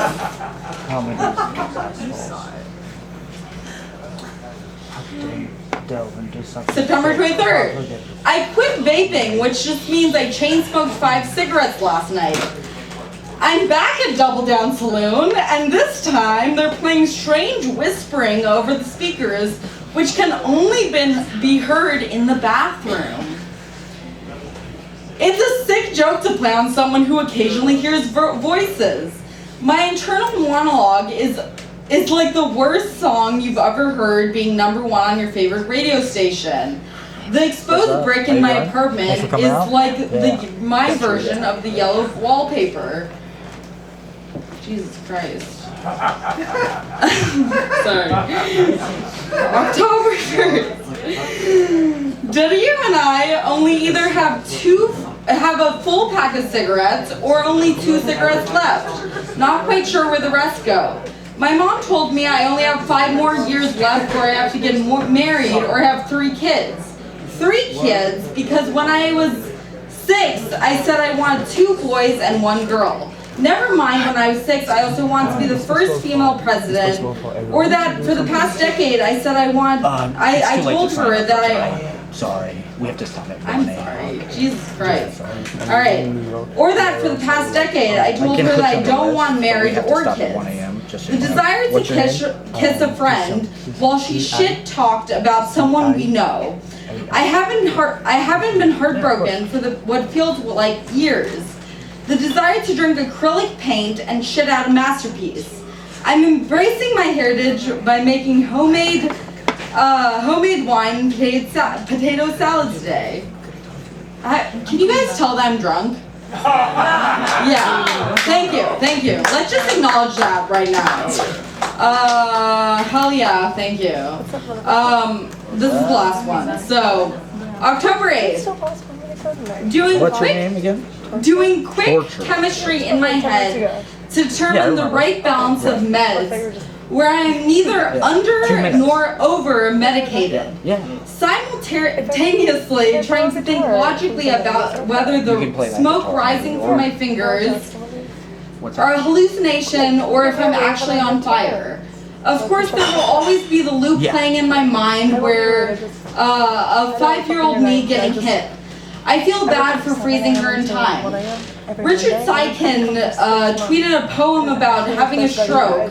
Someone responded, if you ever write fiction, even novella, I bet it'd fuck. Do you think if I wrote about my childhood trauma, it would fuck? Alright, thank you guys. That's all I have to say. That's cool. Alright, sick. We'll get you Hey, thank you, Matt. Thank you, Matt. I fucked up there. It's okay. It's okay. Remember Sasha J, everybody. Sharing the diaries. All right. God, does everybody think I'm a predator now? Everybody thinks I'm an abuser. Do I have to apologize? Should I go? Should I talk about it? I didn't do anything. I really didn't do anything. Well, I'm in a vlog about it. See my vlogs. I'll address the controversy. Repeating the allegations. Okay, so anyway, we have Shelby Latterman on deck. We have Angel Lugo in the hole. We have Nin coming up. Victoria Chuah, Ed Pankov, Torture, and more. All right, let's get Ashley up and let's try and keep it, safe. Don't attack anybody, and just be nice. Give it up for Ashley Escobar. Go. You're on.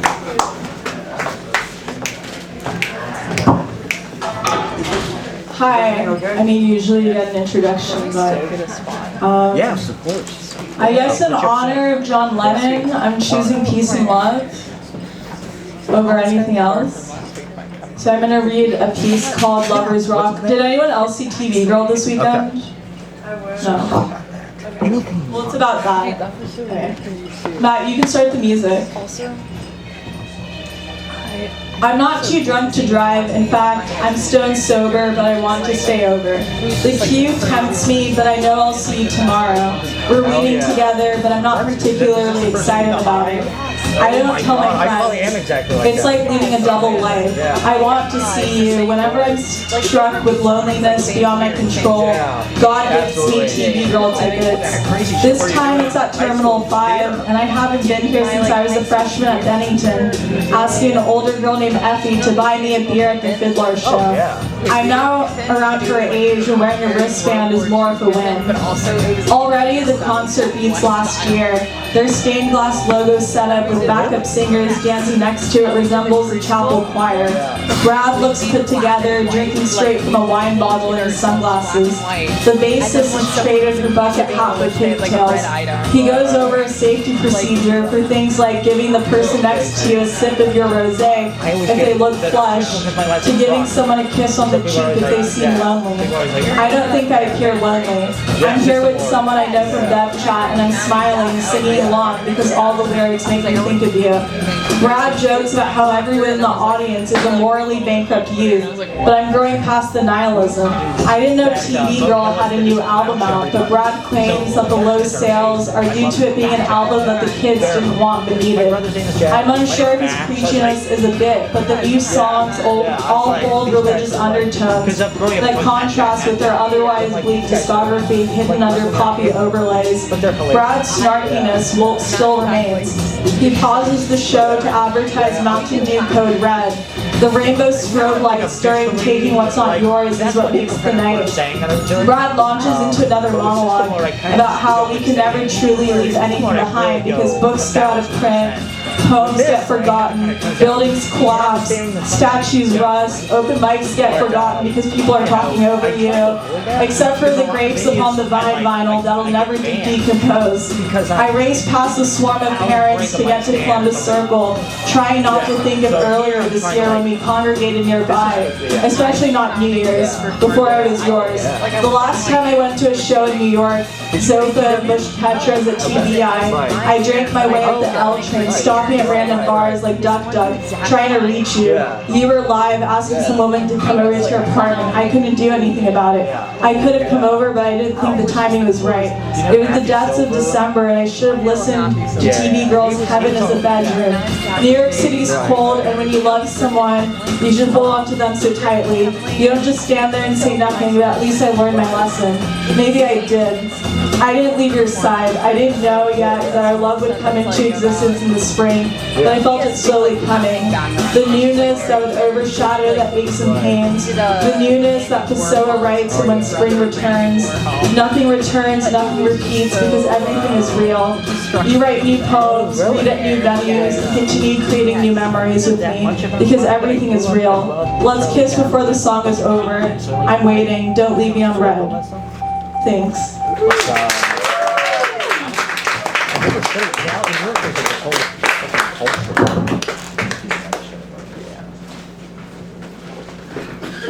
It's dedicated to the dawn to my Yoko.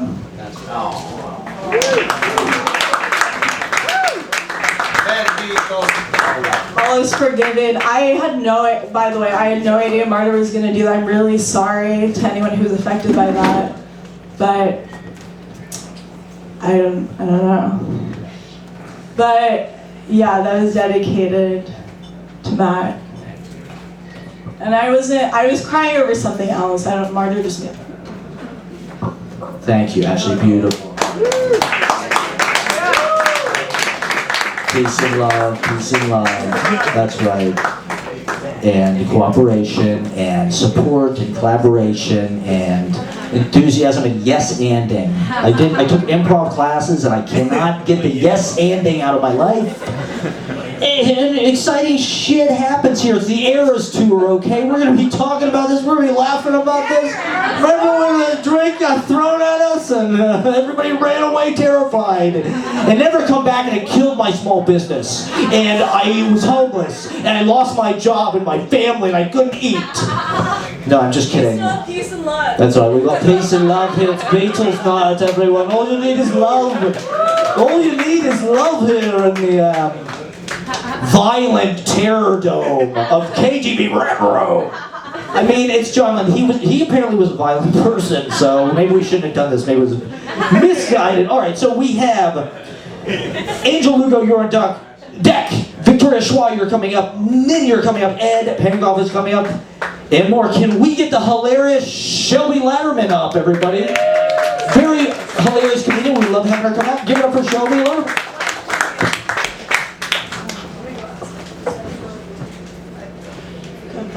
Good vibes. Yeah.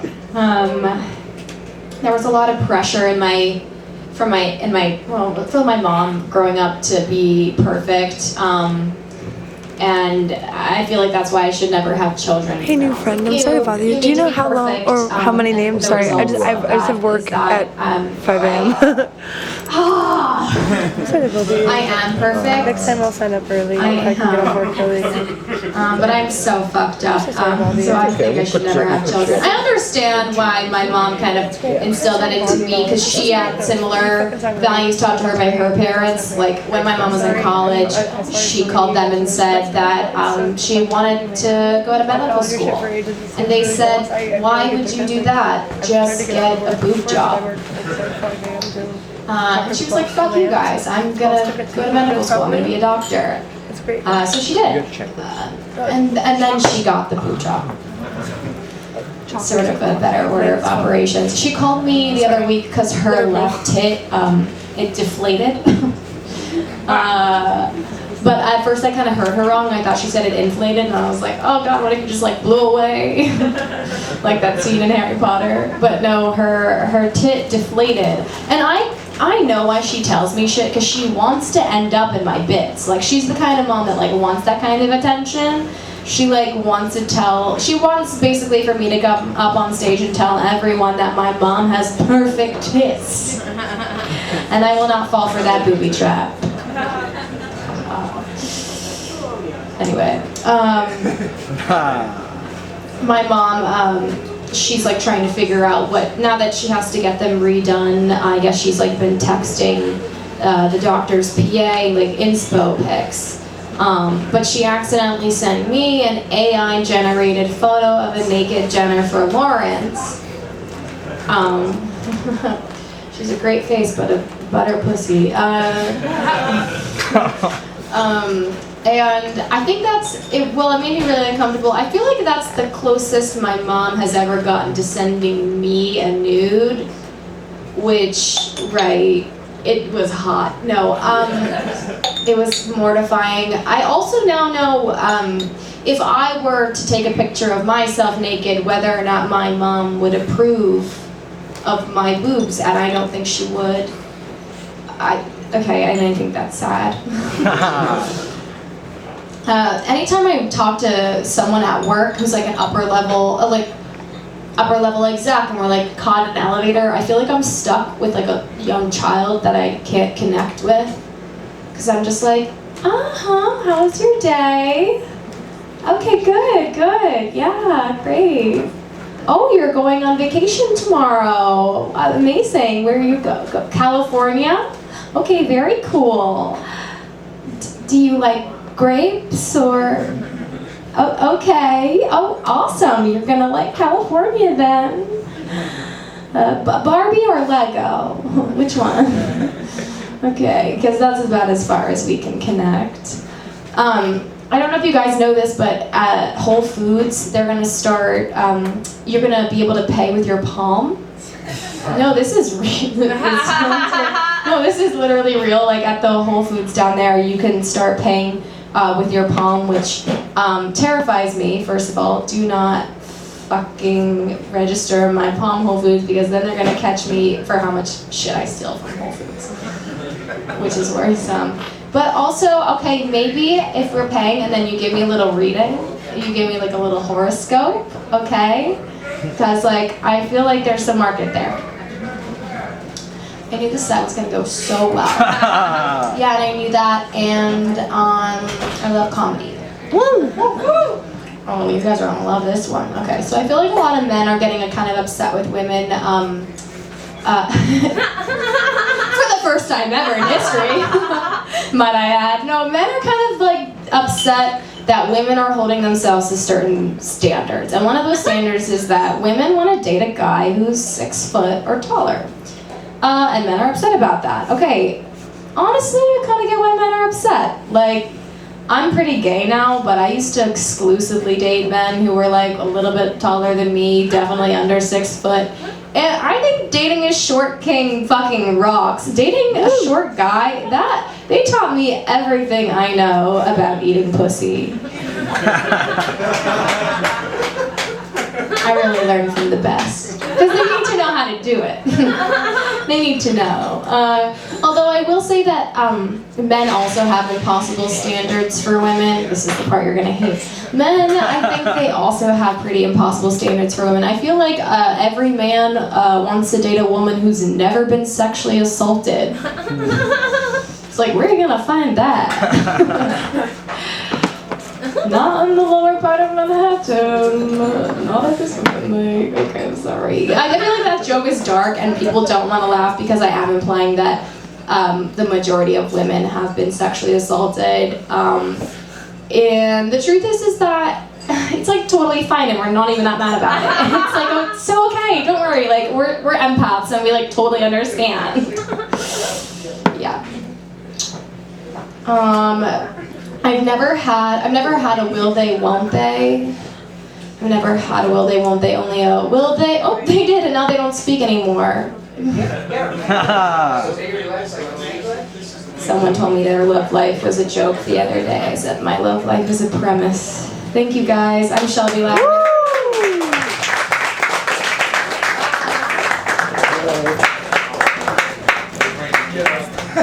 Give it up for Shelby Latterman, everybody. We scared the baby earlier, so now I'm just trying to relax it. See, he loves it. He loves it up there. He loves the spotlight. He loves the spotlight.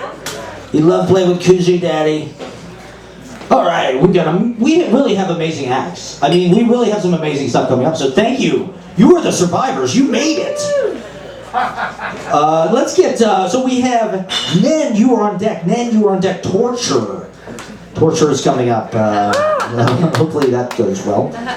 We have Victoria Schwa coming up, Ed Pankov, and more. Let's get the amazing, amazing BK native. Let's get Angel Lugo up, everybody. This guy's an amazing musician. It's amazing tracks. Give it up for Angel Lugo. You want the wireless? Yeah. Yeah, dude, take it. Alright, let me get a few seconds. Alright, yo, I'm gonna say what up my homeroom teachers say in high school. Yo, yo, yo, yo, what's up? Woo! Alright, yeah, what's good, what's good? How we doing? I just want to touch on the dude who came up here before. I thought he was literally in like in a fucking scene or some shit. And then he threw it, and I was like, oh shit, it's for real. Like, he's wildin'. Okay. Me and two of my buddies over here, I want to shout out my boy Bugs. You guys already saw him rap. My boy Paul right here. He's an up-and-coming rapper, and I just want to show them some love. We went to the studio, and we made a song to shout out this illest guy right here. But I want to warm you guys up. I'll drop some rhymes nice and raw. You can put the 110 BPM. I'll definitely roll with that. Let me just make sure I get the right. It should be from my email. Because I got 2 tracks, so. Yeah. Okay. How we doing on this side? My fault. I'll be showing favoritism. I'll be showing something. Really? The light be killing me. I'm kind of blind already as it is. Alright. What's that? Oh man. I'm gonna post up with y'all over here today. Well, you're coming up. 1, 2. Uh-huh. Yeah. So, alright. You're one person that year. How we doing? Yo, I'm quiet over here. Alright, let's go. Side of my story, I've been working like a slasher. Brothers from another mother, and I know they might go above on the charts and above on the shorts. And all the fake friends that are grieving in the dark. Whoa, fellas, listen, we really gotta make a difference. What's the difference? You can have a premonition, found a purpose. Then you need a definition, newly found visionary, rapping like a dictionary. Prince's got a man, but I put it through the missionary. Prince is throwing pussy, but they do not mess with liminary. So, listen up, about to give you insight, don't mix it up. I know you're in my kid tired, topic of discussion. Yeah, they're always reminiscent. Could've been a brother, you ain't fit to be a villain, just another down player who don't even make a difference. Jake, you're a pain, shut it up. They are interfering, they say that you're nothing. They say that you're frontin'. They say that you're bugging. They don't know about your pain. No, they say that you're bugging. They say that you're nothing. They say that you're bugging. They don't know about your pain. No. Well, yeah, my 2 homies up here, cause I'm only giving a little bit right now. That's a little something I'm working on. My boy Paul the Poet, BTP right here. Show him some love. This is first time rapping right here. Let's get that other song going. Make sure you get that mic, Paul shit down on the right there. So what I did. Alright, let's the rotation. 1, 2, 3. One time for your mind. My boy Angel just went up. Hit you with this next song. Should I give him the title, Angel? Should I? I'll do it. I'll do it for the one time. Can we get one small second before we transition? We went to the studio the other night, and I took off my hoodie. And these guys say, yo, what the hell's your shirt saying? I'm like, I love hot moms.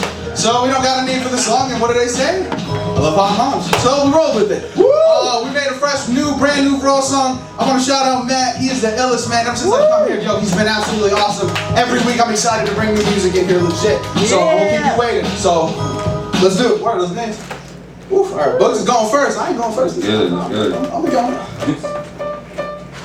Oh, we play piano? I'm full. Hey. Thought the token, cap bake ain't no joke. Word to rock him, the 18th letter. Getting much better, up than it like the bear on your pole sweater. 2023, I sound better. Now I'm James Harden, now you a step exploring, there's more. I'm sliding like Jordan when I be scoring. Fuck around, you see the bodies pouring. Life's traumatic, too many crack fiends falling on the floor. And my mom's calling. I seen too many people surrounding me. Is who I wanna be, a true MC. No days off, 1:31 a.m. Releasing the venom right out the phlegm. I need Tim's, it's fall season. Sucker rappers I call treason. You haven't gone past content teasing with no performance. Crushing opponents when on stage, stand off disrespecting, now trying. We still climbing, still I stand here a real OG. Straight from 91 till infinity with the mental stability. Keep it funky like fried chicken from Kennedy's. Look at y'all kidding me? Me, native and people DDP, that boogie down Bronx became connection. Triple double fourth the reverend. Ain't no love, no more strawberry lettuce that truly exists. Looking at my life as a catalyst. Circumstantial evidence, they say I'm propaganda. Her mindset is curious. She's driving me bananas. I've been living to the limit with my focus on the digits. 1/3 of my division was just going in my savings. You ain't even saving money, and you're acting like you made it. I know she really love me, and she acting like I faked it. Huh? Digging in the shorty like an archaeologist. I just really dig her mind and everything that she can dig. I've been living on the current, things will be gone in a blink. I've been living in the rise, now she's giving me the wink. How about your own fucking business? How she knows I have a bad degree. She knows all about it, and we talk about the chemistry. Focus on the moon, I bet he caught a kind of recipe. Just cause we're falling out doesn't mean we're enemies. It's a track for the people that been feeling low. It's a car, feel the vibe, yeah. I hear you, homie. Tell me how you feeling in that head. You been home, man. Easy paradise, brother. You should be remote, man. This a track for the people that been feeling lonely. Basic car, feel the vibe, yeah. I hear you, homie. Working, making money, man, it's feeling like a dream. PTP! Getting caught up in the scheme. It's cold and it's raining, man. I'm looking at the pavement and I ponder in the palm when I pass in the moment. I'm soaking in the memory. Hope one day I can be what I'm meant to be. Iverson! Hey, the bro, shit's a memory. Looking in the sky, it's a bird, it's a plane. Looking in the sky, know it's me in the plane. Doing all the cash, money in the day. I wanna be rich with everybody on my team. I wanna get rich with everybody on my team. But before we go, I gotta smoke a ball of green. Yo, clap it up for Paul. And this is his first song, first recording. I know it could have been a little better, but yo, it's all love, baby. I appreciate you guys. You guys are hard. Broken Native, Bugs, PTP right here. I will be back next week. We'll bring you more of that shit. You guys are great. Yo, you got the IG, Boogie Down Bugs, EST91. I promised you on that one. Instagram, BK Native. You can't miss a motherfucker. Fuck it. I'm just one. Yeah, let them know. Oh yeah, my Instagram is Paul J. Lucero. All right. And yeah, actually too, bro. I'm just You're definitely on the You're right here. All right. Hell yeah. Give it up for Adrian Lugo, Paul J. Lucero, and Bugs. Amazing, amazing musicians. We love it. They sound great every week. They'll be back next week. Committed. Thank you guys for coming out. We love having you every week. You sound beautiful. Awesome tunes. And we're going to keep it going. We have amazing acts to come. We have Torture is on deck. Victoria Chuah is in the hole. And then there's a whole lot more people. Can we get the amazing Nin up? Nin plays piano. She's just amazing. She sounds great. Give it up for Nin, everybody.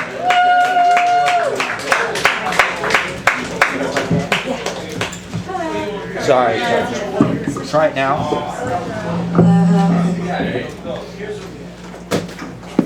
Can I get some reverb on this? Yeah. Alright, I go by the name of Nan, and I'm gonna play this song. Yeah, I'll get you up soon. I'm only human. I'll put you up.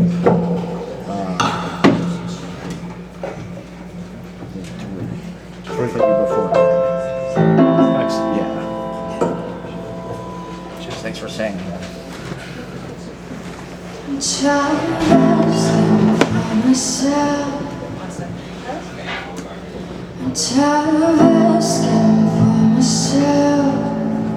I need help.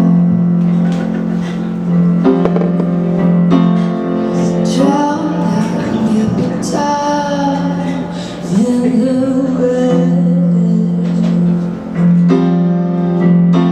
of a broken carousel, going round and round.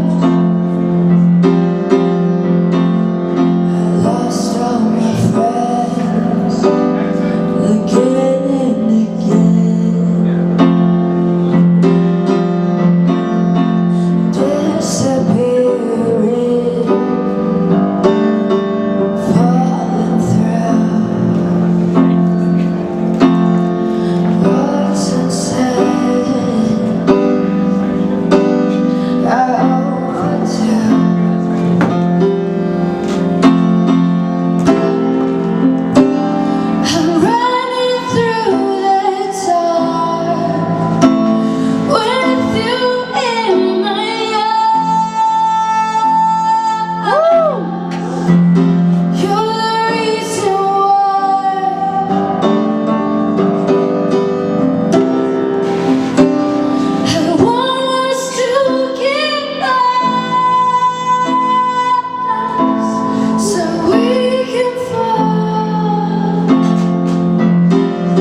so need you to be patient with me and ought to sing for you, 'cause now I need you to know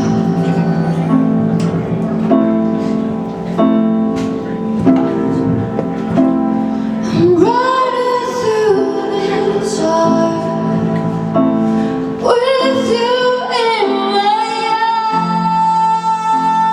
eyes. You're the reason why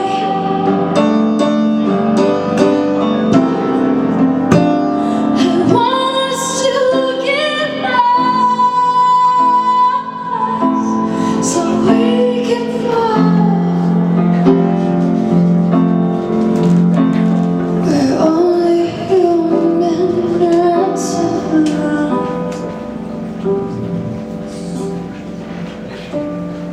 Thank you. Here's that girl down here.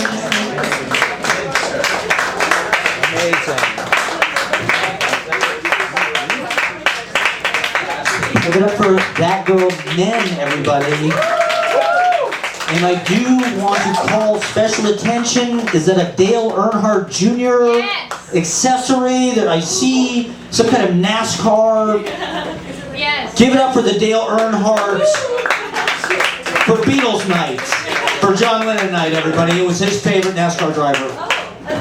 Let's give it up one more time for Ned. That sounded beautiful. That was absolutely amazing. Absolutely amazing. Okay, so we have Victoria Chuah coming up on deck. And I forgot, we have to get Joan up. We definitely have to get Joan up. Joan needs to say her piece. We need to hear her side of the story, because this is not right. And Tariq is after that. Then we have Ed Pankov. So can we get Torture up? Give it up for Torture. And it's going to be great. Give it up for Torture, everybody.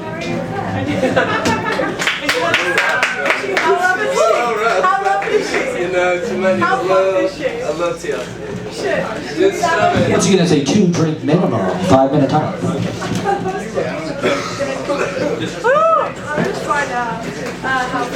Oh, that doesn't work. I ripped this thing out of it. Lad, that's fucked. It's already. Lad, that's fucked. Not even in the same room. No, keep it in the number 2.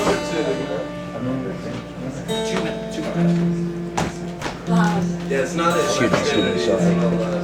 I got this.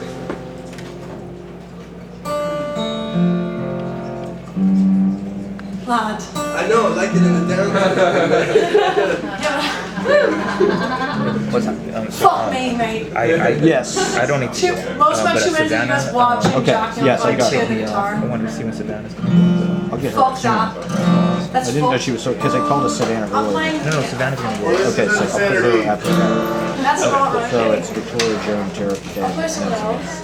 I can get you up. I don't talk to I just recorded them, so that was I awesome. love you though, thank you. Yeah, this is my first time rapping, so. Do you mind? I love you. I don't even mind. Okay. And I'm gonna come back to that. It's okay. These are all people I don't know. So, Sorry. I get you up early.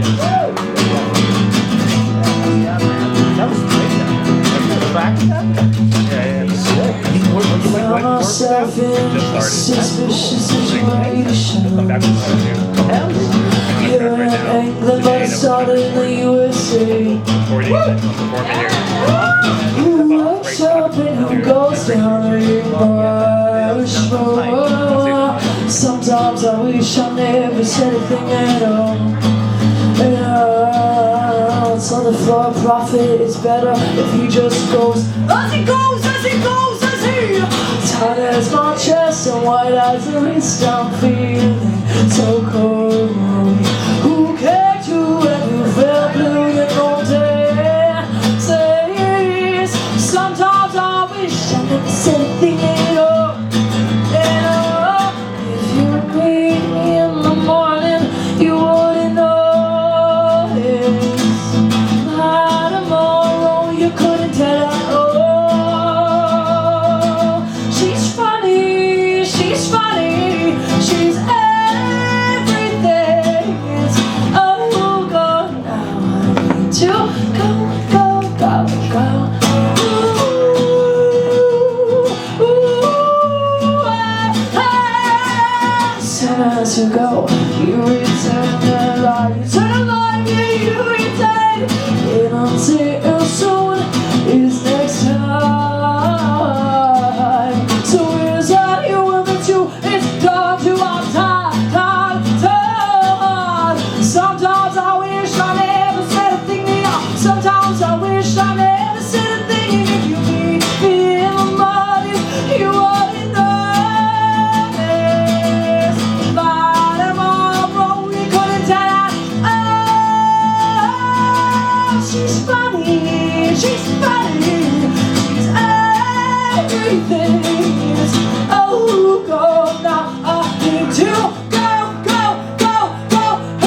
up for torture, everybody!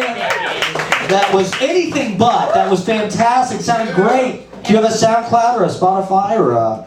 Torture and the Desert Spiders. Torture and the Desert Spiders. Check them out. Online. Give it up one more time for Torture. That was beautiful. All right. So we have Joan on deck. We have Tariq in the hole. Could we get the hilarious? She's not just... I'm not even going to mention that. I'm not going to say it. She's hilarious. And she's amazing. Give it up for Victoria Chuah, everybody. Goodness, what mystery surrounds me. Wow, first of all, I just seriously give it up for the last two, everyone, for the last two performers. Oh my gosh, you guys are so talented. I am not a singer, like, at all. What? Prove it. And so, I don't know, I'm just so in awe whenever you guys do amazing stuff. Okay, cool. So, guys, Halloween's coming up. Does anyone else know what they're being for Halloween? Anyone? Claps, good. If you don't, figure it out. I'm gonna be you. Oh my god, you're gonna be me. See, that's a great answer because the type of Halloween costumes I like to do, I'm annoying because they need an explanation for you to get them. It's never like cat or like, you know, something that would make sense. It's like sexy doodle bob this year, boys. That's true. All that to say that I ordered my Halloween costume today.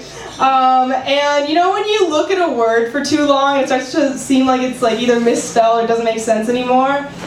That was happening to me, but with skirts. I was looking at skirts for too long and they all started to look Mormon to me. So I just slowly looked for shorter and shorter skirts because I was like, oh, it's not short enough. What am I doing here? And so when I finally found a skirt with the length that suited me, we were no longer on normal websites. Amazon.com, H&M, they're not catering to me. Now, you can only find these skirts on websites with horny-ass names, like Yandy, Adam and Eve, Foreplay.com. So I'm like, listen, Foreplay.com does not have their own proprietary factory. They are drop shipping this shit.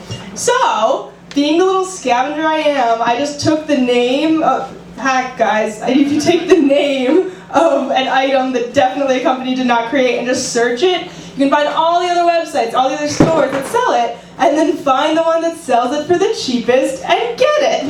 So that's what I did, and boy did I find a deal. Now, here's the thing. The place that I found the deal on was sextoytraders.com. Now, let me clarify a few things. This name would be misleading because it implies that I am trading a sex toy for another sex toy from this company. But ladies and gentlemen, I am simply exchanging currency for a material good. There is no exchanging of my sex toys to this company. Over my dead body, okay?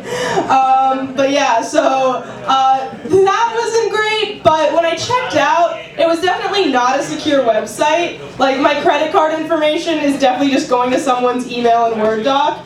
But I'm worried that if they steal my credit card information, I can't dispute it with my credit card company. Because how do I explain to them a charge from sextoytraders.com? It's like, Your Honor, it couldn't have been me. I traded, I didn't use my card at all. Oh, yes, so also, last week I was not feeling very well. It's okay, I'm fine, I'm very strong, my immune system's so great. But there's nothing like your roommate taking care of you when you're sick to make you realize that your parents didn't love you that much. Like, I really feel like I came from a loving family, but they did not care about me the way that my roommate cared about me when I was sick. I had like the chill, like couldn't really get out of bed, and my roommate asked, you know, is there anything, can I get you anything? I don't know, like sometimes my family will get me soup or something. What's the thing that you get when you're sick? We were more of a sweat it out family. I wasn't getting anything except maybe another sweater or maybe a blanket. And I was talking about this, and Mary was telling me that actually she would have this specific family tradition, family recipe that's passed down for this pudding that she'd have when she was sick. So this specific family recipe is powdered vanilla pudding and chocolate chips. And that is like the family secret, like, you know, remedy for her family. And so when I talked to my parents about this, and when I told my dad, you know, I was like, you guys didn't give me anything, but Claire's family, they made this special pudding. To which my dad said to me, if you can eat pudding, you're not sick enough. Yeah, that's what I grew up with. I'm just gonna give it back there. Okay, bye guys. Give it up for Victoria Schwa. Hilarious. Give it up, give it up, give it up. The amazing Victoria Schwa. All right, so we have Tariq on deck. We have Ed coming up in the hole. This next performer is an amazing comedian. We were so stoked to have them last week. It's an unfortunate matter that it's gotten mixed up in all this funny business, but we're very, you know, to be honest, it was not fair. I do feel like you were singled out and attacked in an unwarranted way. And so I think, let's give them a very warm welcome. Let's give them a huge round of applause. Can we get Joan? Let's give the amazing Joan up, hilarious comedian. And the other person who got to drink tonight. Give it up for Joan. Yeah, I'm Joan. Yeah, shit's so weird.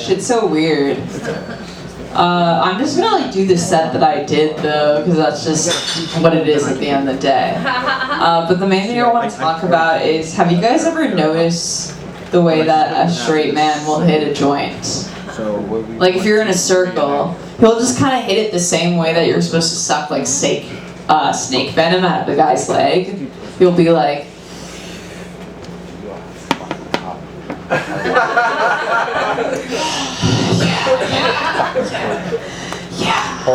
and I'll be real, I posted that on TikTok because I was unemployed for a little bit. I was just trying to make the most of what I had. And the first comment I got was from, I don't know if it was a guy, but I'm gonna assume it was. And he was like, I don't do that because I'm a man. I do that because I have ADHD.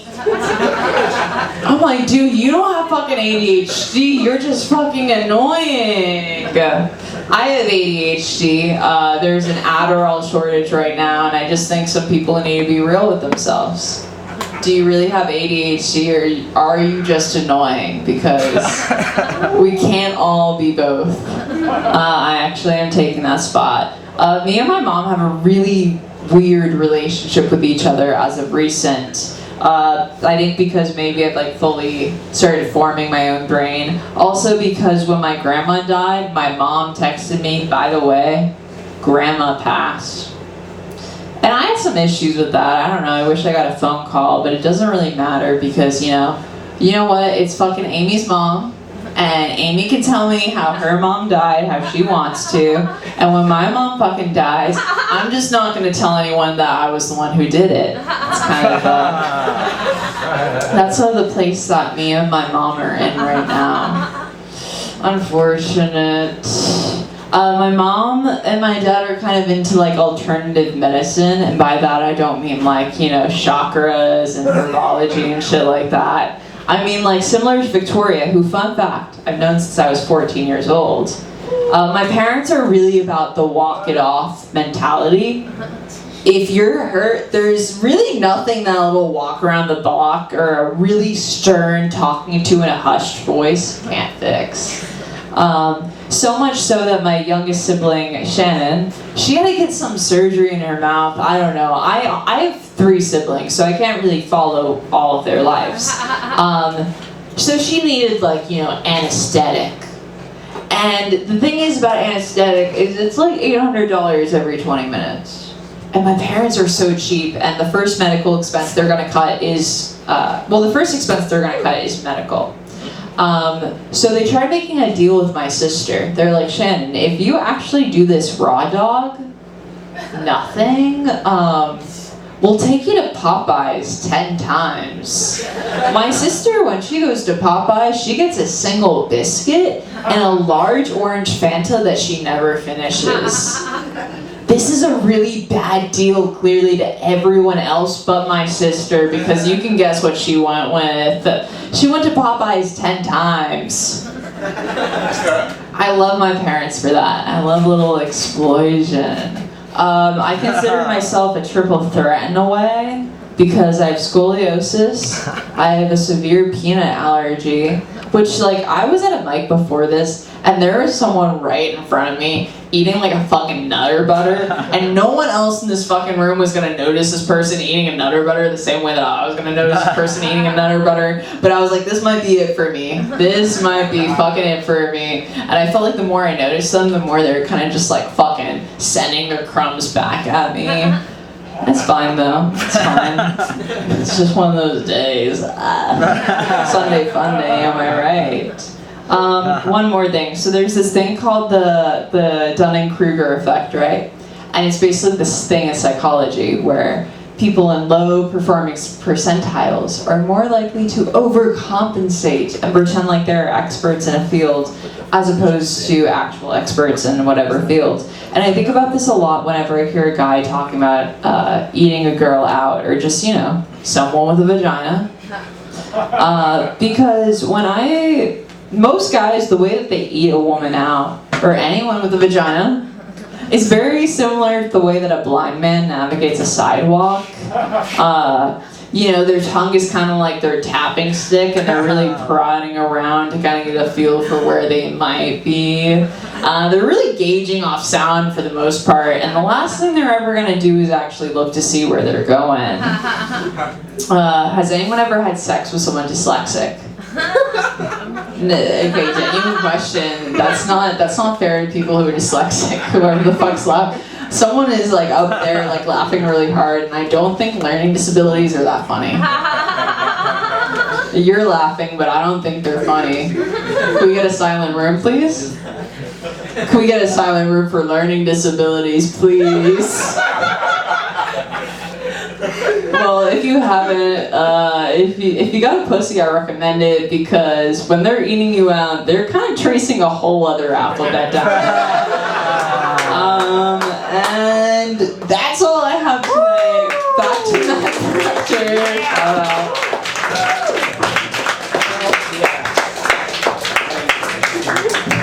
Give it up for Joan for sticking around and outlasting the haters. Fuck the haters. You cannot stop the comedy. And give it up for the dyslexic pussy eating joke. We love it. Give it up for Joan. Buy Joan a drink. Buy Joan a drink.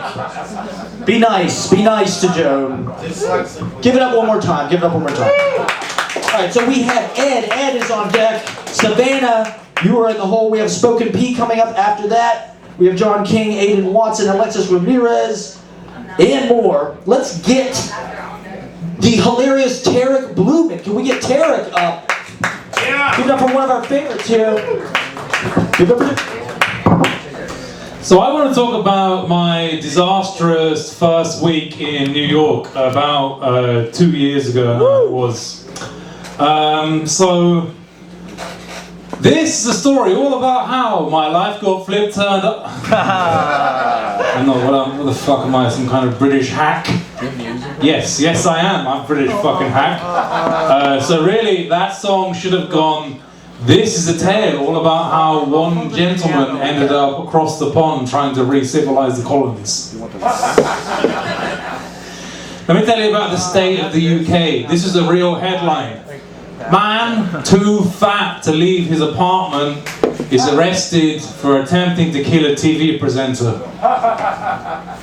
It's just something that happens. Another fun one is a man arrested with crossbow trying to kill the Queen. Why did he do it? He got egged on by his AI girlfriend.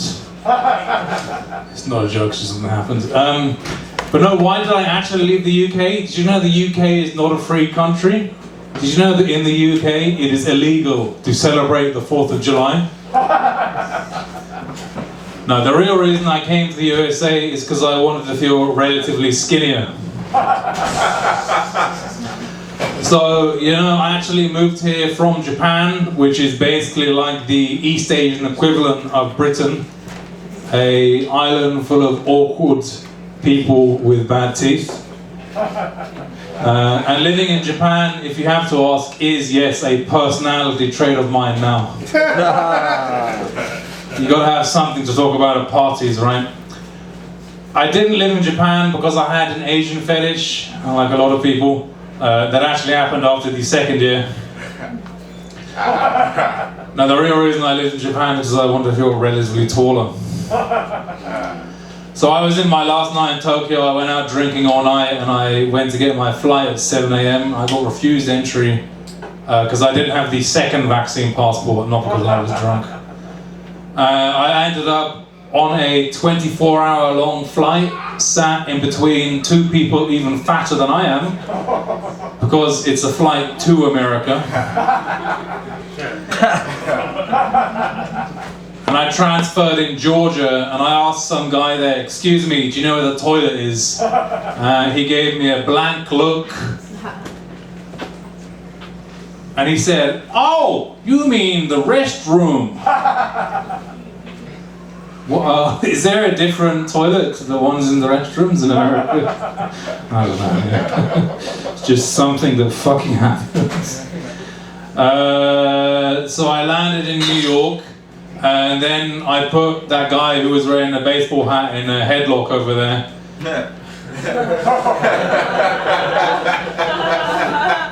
And I learned what it meant to interact with crazy people in New York. I moved to New York at the start of December 2021, when all of these fucking tourists, as I continue to be referred to, were in town, and my generous company I was working for only put me up for 2 nights. So all of the hotel rooms costed $500 because of all of the fucking tourists. I thought I'd be slick and try and get a hostel in Brooklyn, imagining that it would be full of, you know, other fun, fancy travelers like myself. It was not the case. I got put in a room with 5 other homeless gentlemen. I guess I was the 6th of those at the time, because I didn't have an apartment at the time. All of whom snored. One of whom had something I'd never heard about called night farts. Did you know night farts were a thing? I didn't fucking know. I only ended up staying there for about 3 nights until I heard someone getting violently robbed or raped, I don't know what it was, on the floor above me. And I tried to book the cheapest hotel I could find in Manhattan. I booked it and I didn't read the terms and conditions. The email came through. It turned out I'd booked a men's only clothing optional hotel. Not for me. I rang up and I got put through to this guy on the other end of the phone, and he's like, "Oh, are you one of those straight people who has a problem with my lifestyle?" I said, "No, not at all, not at all. I just didn't realize what it was." And he said, "Well, I have a problem when straight people try and book my hotel." By the way, that's my impression of Americans, not gay people. I attempted to get my money back through hotels.com and got put through to some guy called Abdullah, who I imagine is in a call center in Pakistan.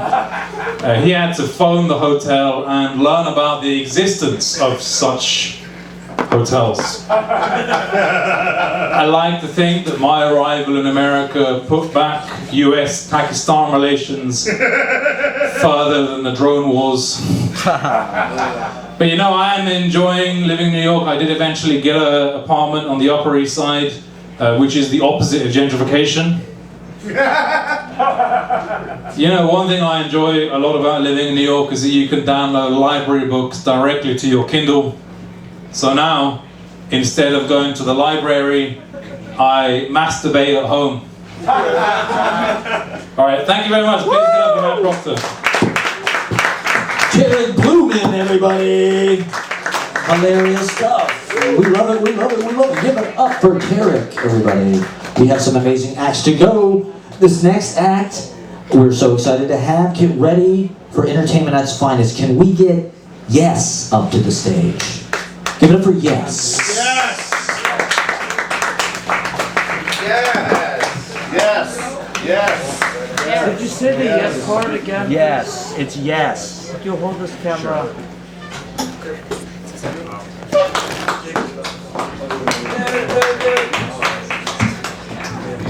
There was a band called Yes.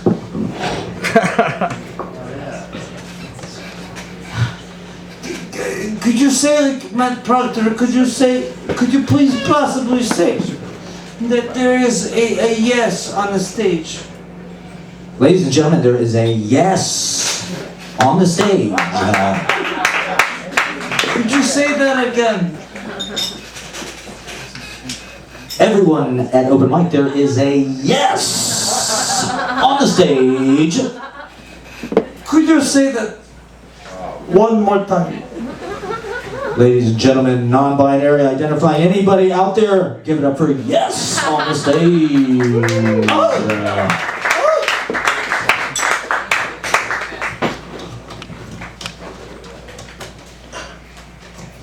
There are many different formats with this construct.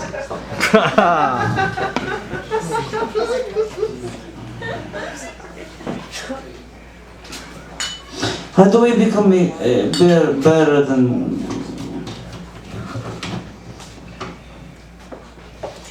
Hold on, listen. My favorite Marlon Brando movie was the one where he's really fat, as the 1990s. And he like has a baby, and he says to the baby,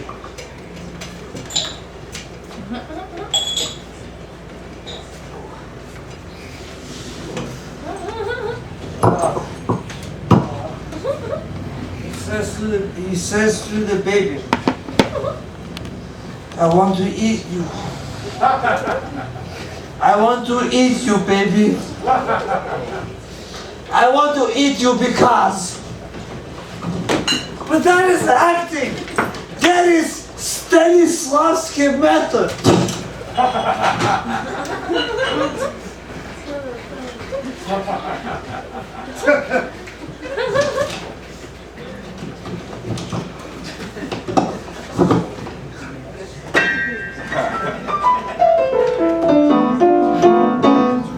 Yeah. Anyone can look like they play piano when they play random notes.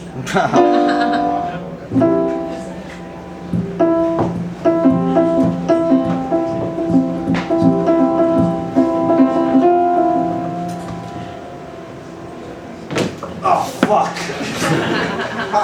Oh fuck. Oh man, you don't listen, you want to see something really disturbing? I could just like drop this baby.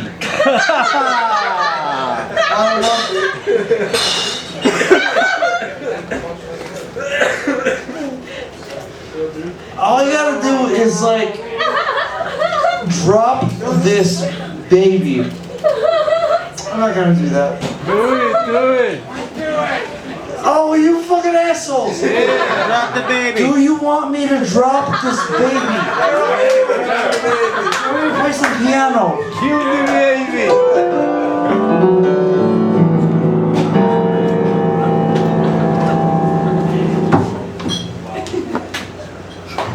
One, two, three. Go ahead.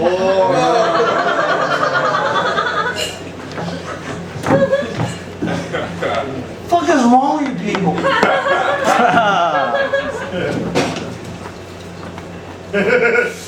I am clairvoyant. I see impossible colors.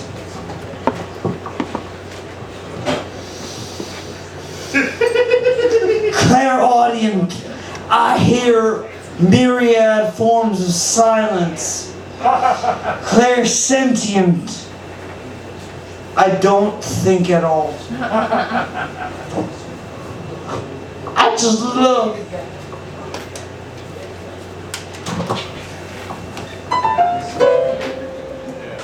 Drop the baby.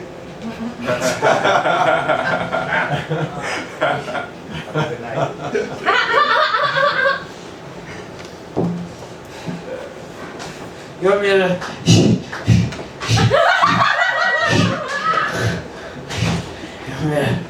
Drop the baby.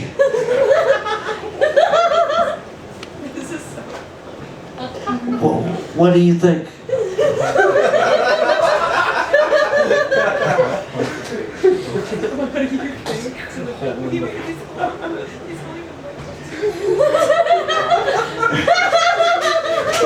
It seems the baby has nothing to say.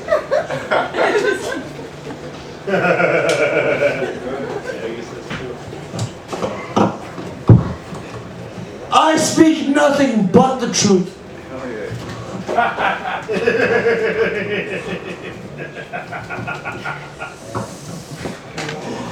You guys, you don't even know what poetry really is.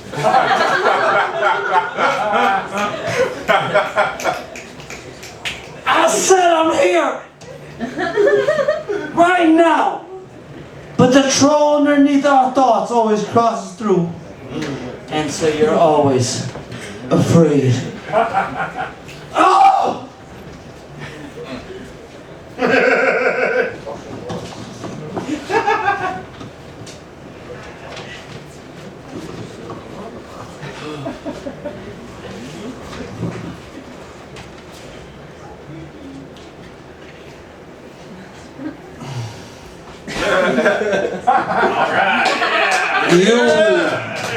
All right, everybody, give it up for yes. We gotta keep it moving. We gotta keep it moving. Gotta keep it moving. Give it up for yes, everybody, and the baby. You have nothing to fear, but you have already plenty to fear. Yeah. That's right. That's right.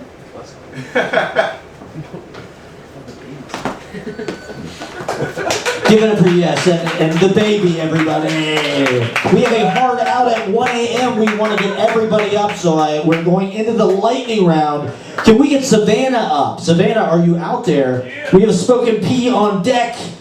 John King, Aiden Watson, Alexis Ramirez, and more. Give it up for the next act, everybody. Savannah. Hi. So I recently got back into poetry, so I signed up for open mics and I use them as a deadline. And I wrote this poem last night because yesterday I was like, I haven't wrote anything new. All right. Connection in the physical. Synchronized breaths, moans, and a feeling that can only be described as ecstasy, craving someone next to me to touch me in every crevice and serve that forbidden intensity to fill my body up with heat, comfort, and chemistry. Sex is one hell of a heavenly place to be. The way my veins begin to play beautiful melodies and my heart begins to race at the same pace that yours would be, and my body begins to shake when you hit that perfect note in me, and it all feels like a song, a body full of flame. 17 months, 73 weeks, and 517 days was the last time I had sex. Felt all those amazing feelings of intimacy, except it wasn't like that melody. No, it was more of the realization that I was stuck inside a trance of the short-term desire of pleasure, which most of you likely still are, looking at sex as nothing more than a shortcut to the stars for the 5 seconds of an orgasm that you'll lose value of unless debating whether it was worth it before you even finish getting dressed, getting home, and laying with a feeling of regret. But sex serves no value to you, so it'll take about 2 days for you to forget and do it again and again and again. And I'm not even talking about what different people know. It's usually the same men who you know don't deserve your body, but you make excuses for instead and say that it's all your plan, the pleasure you crave, you want, your play. But baby, I know it's the only way that you feel the closest to being loved.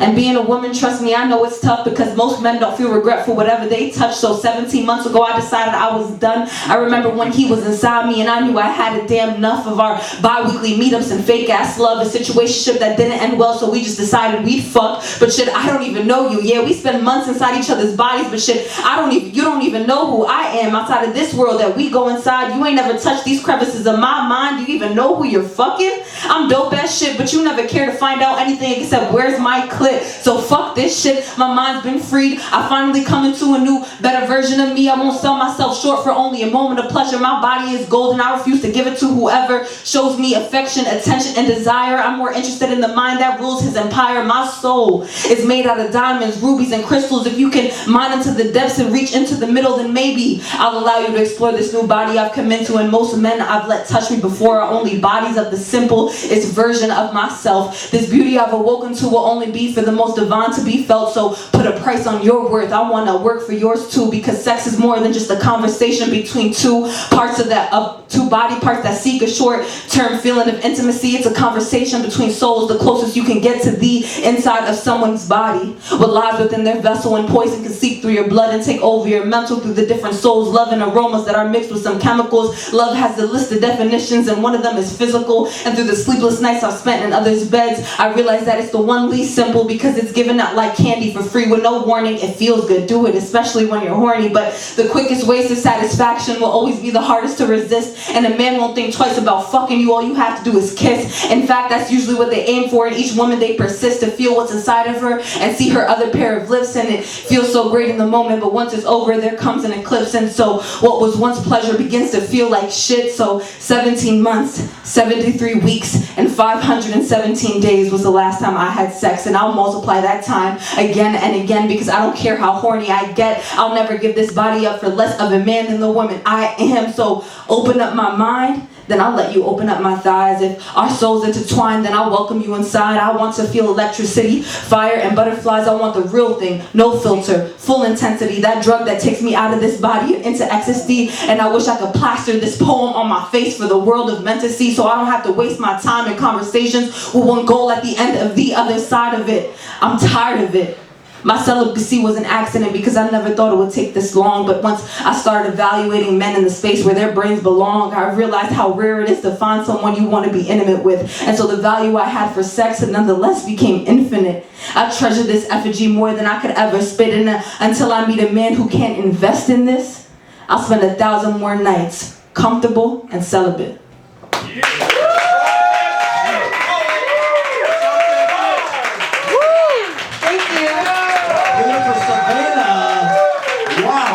That was straight fire. We'll follow you online or Instagram or something. Give it up for Savannah. Amazing, amazing, amazing. What's the IG? Savannah, where can we reach you? I don't have any poetry up yet, but soon. Can we follow you on the social media? Nothing yet. All right, give it up for Savannah. We love it. Off the grid. That was amazing, amazing, amazing. Thank you for sharing that. It was beautiful. All right, so we have John King on deck, Aiden Watson coming up, Alexis Ramirez, Jason King, Ruby Hell, Danny Fallon Jackson, Surya Deer. If I missed your name, send me a message. Let's give it up. You got to check out this reading on Wednesday at Bushwick Triangle. It's having its inaugural, I think, this Wednesday. Give it up for Spoken P. One of the best. We're going to have Spoken P. Hell yeah. Appreciate you. What the fuck was that? And that was yesterday? What the fuck? I just did some new shit, but yeah, I'm so fucking nervous you got me. Yeah, that was fucking fire. She's like, nah, I just did that by accident. I see you. Okay, thank you. Yeah. What's your name? Wow. This This is some new shit, but I don't know where the fuck I'm going with this, but oh, man. Holy fuck, you just blew my mind. That shit was, oh man. You definitely come to my fucking show. For real. Woo! Wow. Love that shit. Late night gems, bro. So, I write internal. This is the only way I write from my heart. This is called From Problems to Solutions. Pretty much, I hate when people fucking smile in my face and then like spit on my back. And me being in sobriety, I try to turn the other cheek, but some people need to get their teeth fucking knocked out of their cheeks. But so I write about it instead of acting on it. So rage, confusion, anger, some of the many feelings associated with problems. To then advance into retaliation, hatred, blame, or fall, when at the end of it, one goal, how to solve them. I've realized the most important solution, and it's been my gem. letting them out and speaking on them seems to stop the internal mayhem. I speak only for me, because in sharing my problems, it seems to cut them in half. Then relating with others, taking suggestion, the half gets cut again. Remembering this, it's only on my behalf. So if I started what was $1 of a problem, just listen to my graph. I released it, I made it 50 cents, spoke about it, turning it into a quarter. For me, I'll take the quarter any day, so please don't laugh. Because for me, 4 quarters of problems can make $1. It's better than $4 of problems. Hope you get my math. See, I've always been about gaining things in my path. I mean, you can sit and soak in the shower, still doesn't make it a bath. But my problems have always gotten the best of me, leading to many gaffes. With sleepless nights, verbal to physical fights, seemingly always seeing red lights. Then comes my wrath, which uncontained leads to a warpath, taking no prisoners, but burning everything I care about in the aftermath. See, it's always gotten the best of me, friend or foe, now living and seeing the green, that if you're negative, you're just an enemy.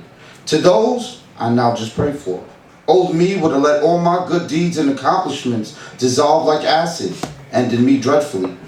To this date, I've avoided jails, misdemeanors, and felonies. Old me, my bad tendencies, along with my pains, were my only memories. I was living life rotten, like teeth filled with cavities.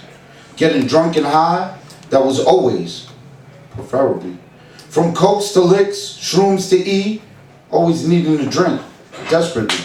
I mean, I was living with no ambition. Amazingly, I was just living, just breathing breathlessly.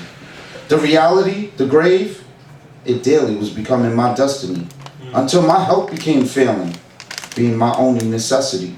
I turned the tables on my life and how I was living, which was nothing but recklessly. I went to the kitchen of myself and started creating a new recipe to live. No more self-pity, started with small and simple amenity. It being self-care and self-worth, and made them my weaponry. Adding sobriety, spirituality, and accountability, it slowly started gaining my credibility. With being honest, truthful, and a better father, steadily things changed. But nothing was accidentally. How, you may ask? Simply, it required hard work.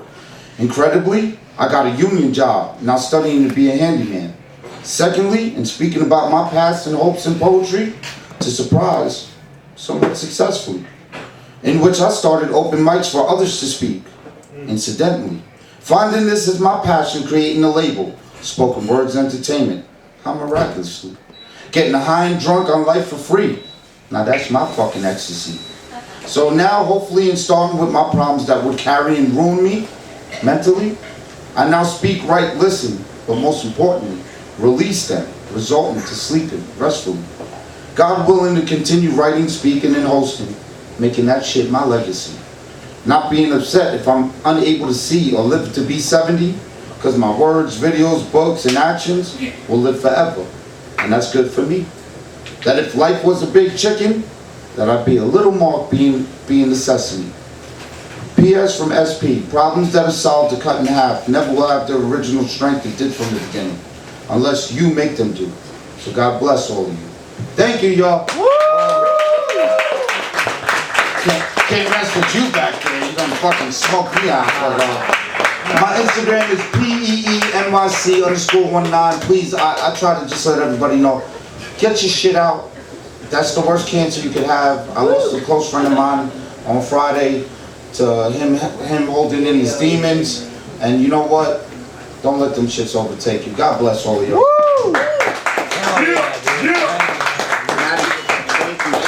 I appreciate it. Give it up for Spoken P. Amazing, amazing, beautiful truth. I love that last piece about writing, speaking, and your videos living on. Give it up one more time for Spoken P. And check out Bushwick Triangle. That's right, Bushwick Triangle, Wednesday night.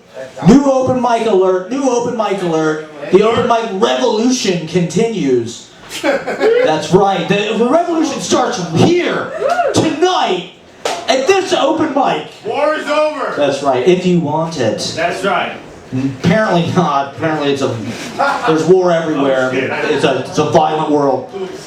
That's okay. All right, so we have Aiden Watson on deck, Alexis Ramirez in the hole. We have Jason King, Ruby Hill, Danny Fallon Jackson, Surya Deer, Tiz, and Tishan. Can we get one of my favorite acts? Give it up for John King, East Village, personified. Give it up for the great John King. We love having him come out. Woo! Thank you, Matt. So kind. Woo!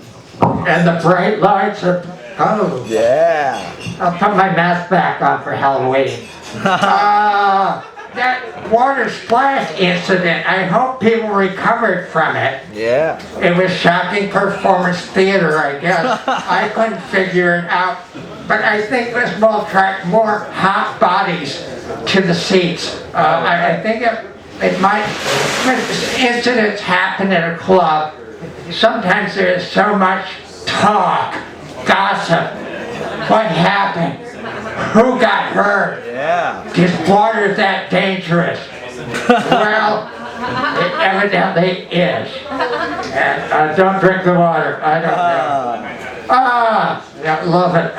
What was I talking about? It was a happy holidays for everybody. Woo. Did you enjoy it? Trying to figure out the name of the holidays. Is it or isn't? I'm trying to remember now. It used to be Columbus Day, and now it's Native American Day, which maybe they need a new name for it. Bring it together to offset. But it's a wonderful holiday. Usually cats for the holidays is a block-long line celebrating a holiday. For some reason, this holiday didn't produce half a block of people. I don't know, they didn't really need any white dead meat from cats. World famous on Houston. You can have superstar comedian. I saw Jim Gaffigan in line once there with his wife, Jeannie. Lovely, and he was in the back of the line. Yes, I was, wasn't I saying, somebody was talking about pepper spray. Now, I read this somewhere, I don't remember where, and I don't know if I recommend this. Supposedly crime is down in September in New York City. Do you agree with me? Crime is down. Nobody's been assaulted. Okay, good. Not yet. Okay, but the new trick, this is primarily for women, but guys, if you want to support feminism, you might be able to do it too. Instead of pepper spray, you might try a can of spray paint. And for the perpetrator, you would creating graffiti on this person's face and body. And supposedly, the authorities would be more likely to be able to find the alleged perpetrator if they're covered with paint. Yes, that's the way it sometimes is. Yes. A moment of silence, so I can hear everybody in back talking. Lovely. Social intercourse. Okay. How to make friends and not influence people. But I was hearing on Granola Hippie Radio, the Granola Hippie radio station in New York. It's Pacifica WBAI. Stop the war! Woo! Stop gentrification! Yeah! Yeah! Power to the people! And so there was somebody show, and they were talking about toxic superfoods. This was really scary because it turned out these were a lot of the foods I love. And starting with turmeric, that amazing spice from India. It'll turn you orange if you get too much on your hands. But yes, and some of my favorite toxic superfoods, it turns out sweet potatoes. They're all these toxic superfoods are high in oxalic acid.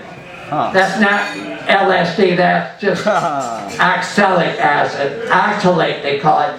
it has a tendency to bind with calcium. So it turns out that grains and seeds and potatoes, sweet potatoes are the highest in oxalic acid. It can be dangerous, I don't know, I always thought I had a wonderful diet, but now it seems some of the food is toxic superfood. So well, this was the day. Oh, I hear somebody laughing. The conversation must be funny and bad. Yeah, RFK, are we supporters of Robert F. Kennedy? Bobby Kennedy Jr.? He did announce he's pulling out. The Democratic Party has failed him. Someone, the family, the clan, the Kennedy clan. Chappaquiddick. Yeah, we lost somebody on Chappaquiddick. Ted Kennedy, yes. Oh well, yeah, so yeah, he announced that hopefully he will be going independent. And we'll see how far that will go. They took away, they will not provide him Secret Service protection. He said, well, his father, Bobby Kennedy, didn't get Secret Service protection either, and one saw what happened to him. So the one thing about having Bobby Kennedy elected, we'll finally find out who killed John F. Kennedy and Bobby Kennedy's father, Bobby Kennedy. The secrets will be revealed, and the CIA will be exploded, and the FBI will be retrained, and the Justice Department will be reformed, and Anthony Fauci will go to jail. So that's what we get with Robert Kennedy.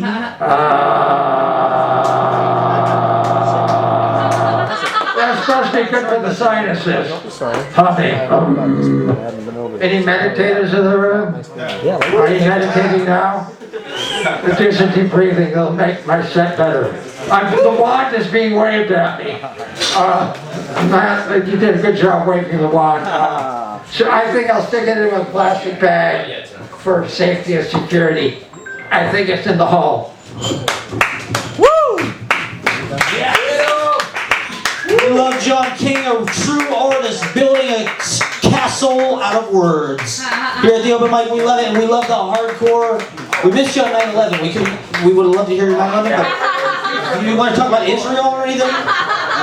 Maybe next time. All right, so Alexis Ramirez, you are on deck. Jason King, you are in the hole. We have Ruby Hell coming up. Danny Fallon, sorry about that. Jackson, if you're still here. Ben Callahan, Surya Deer, Tiz, and Titian.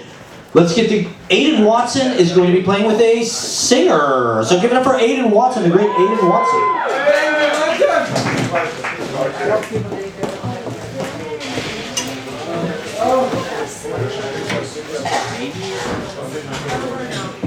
I really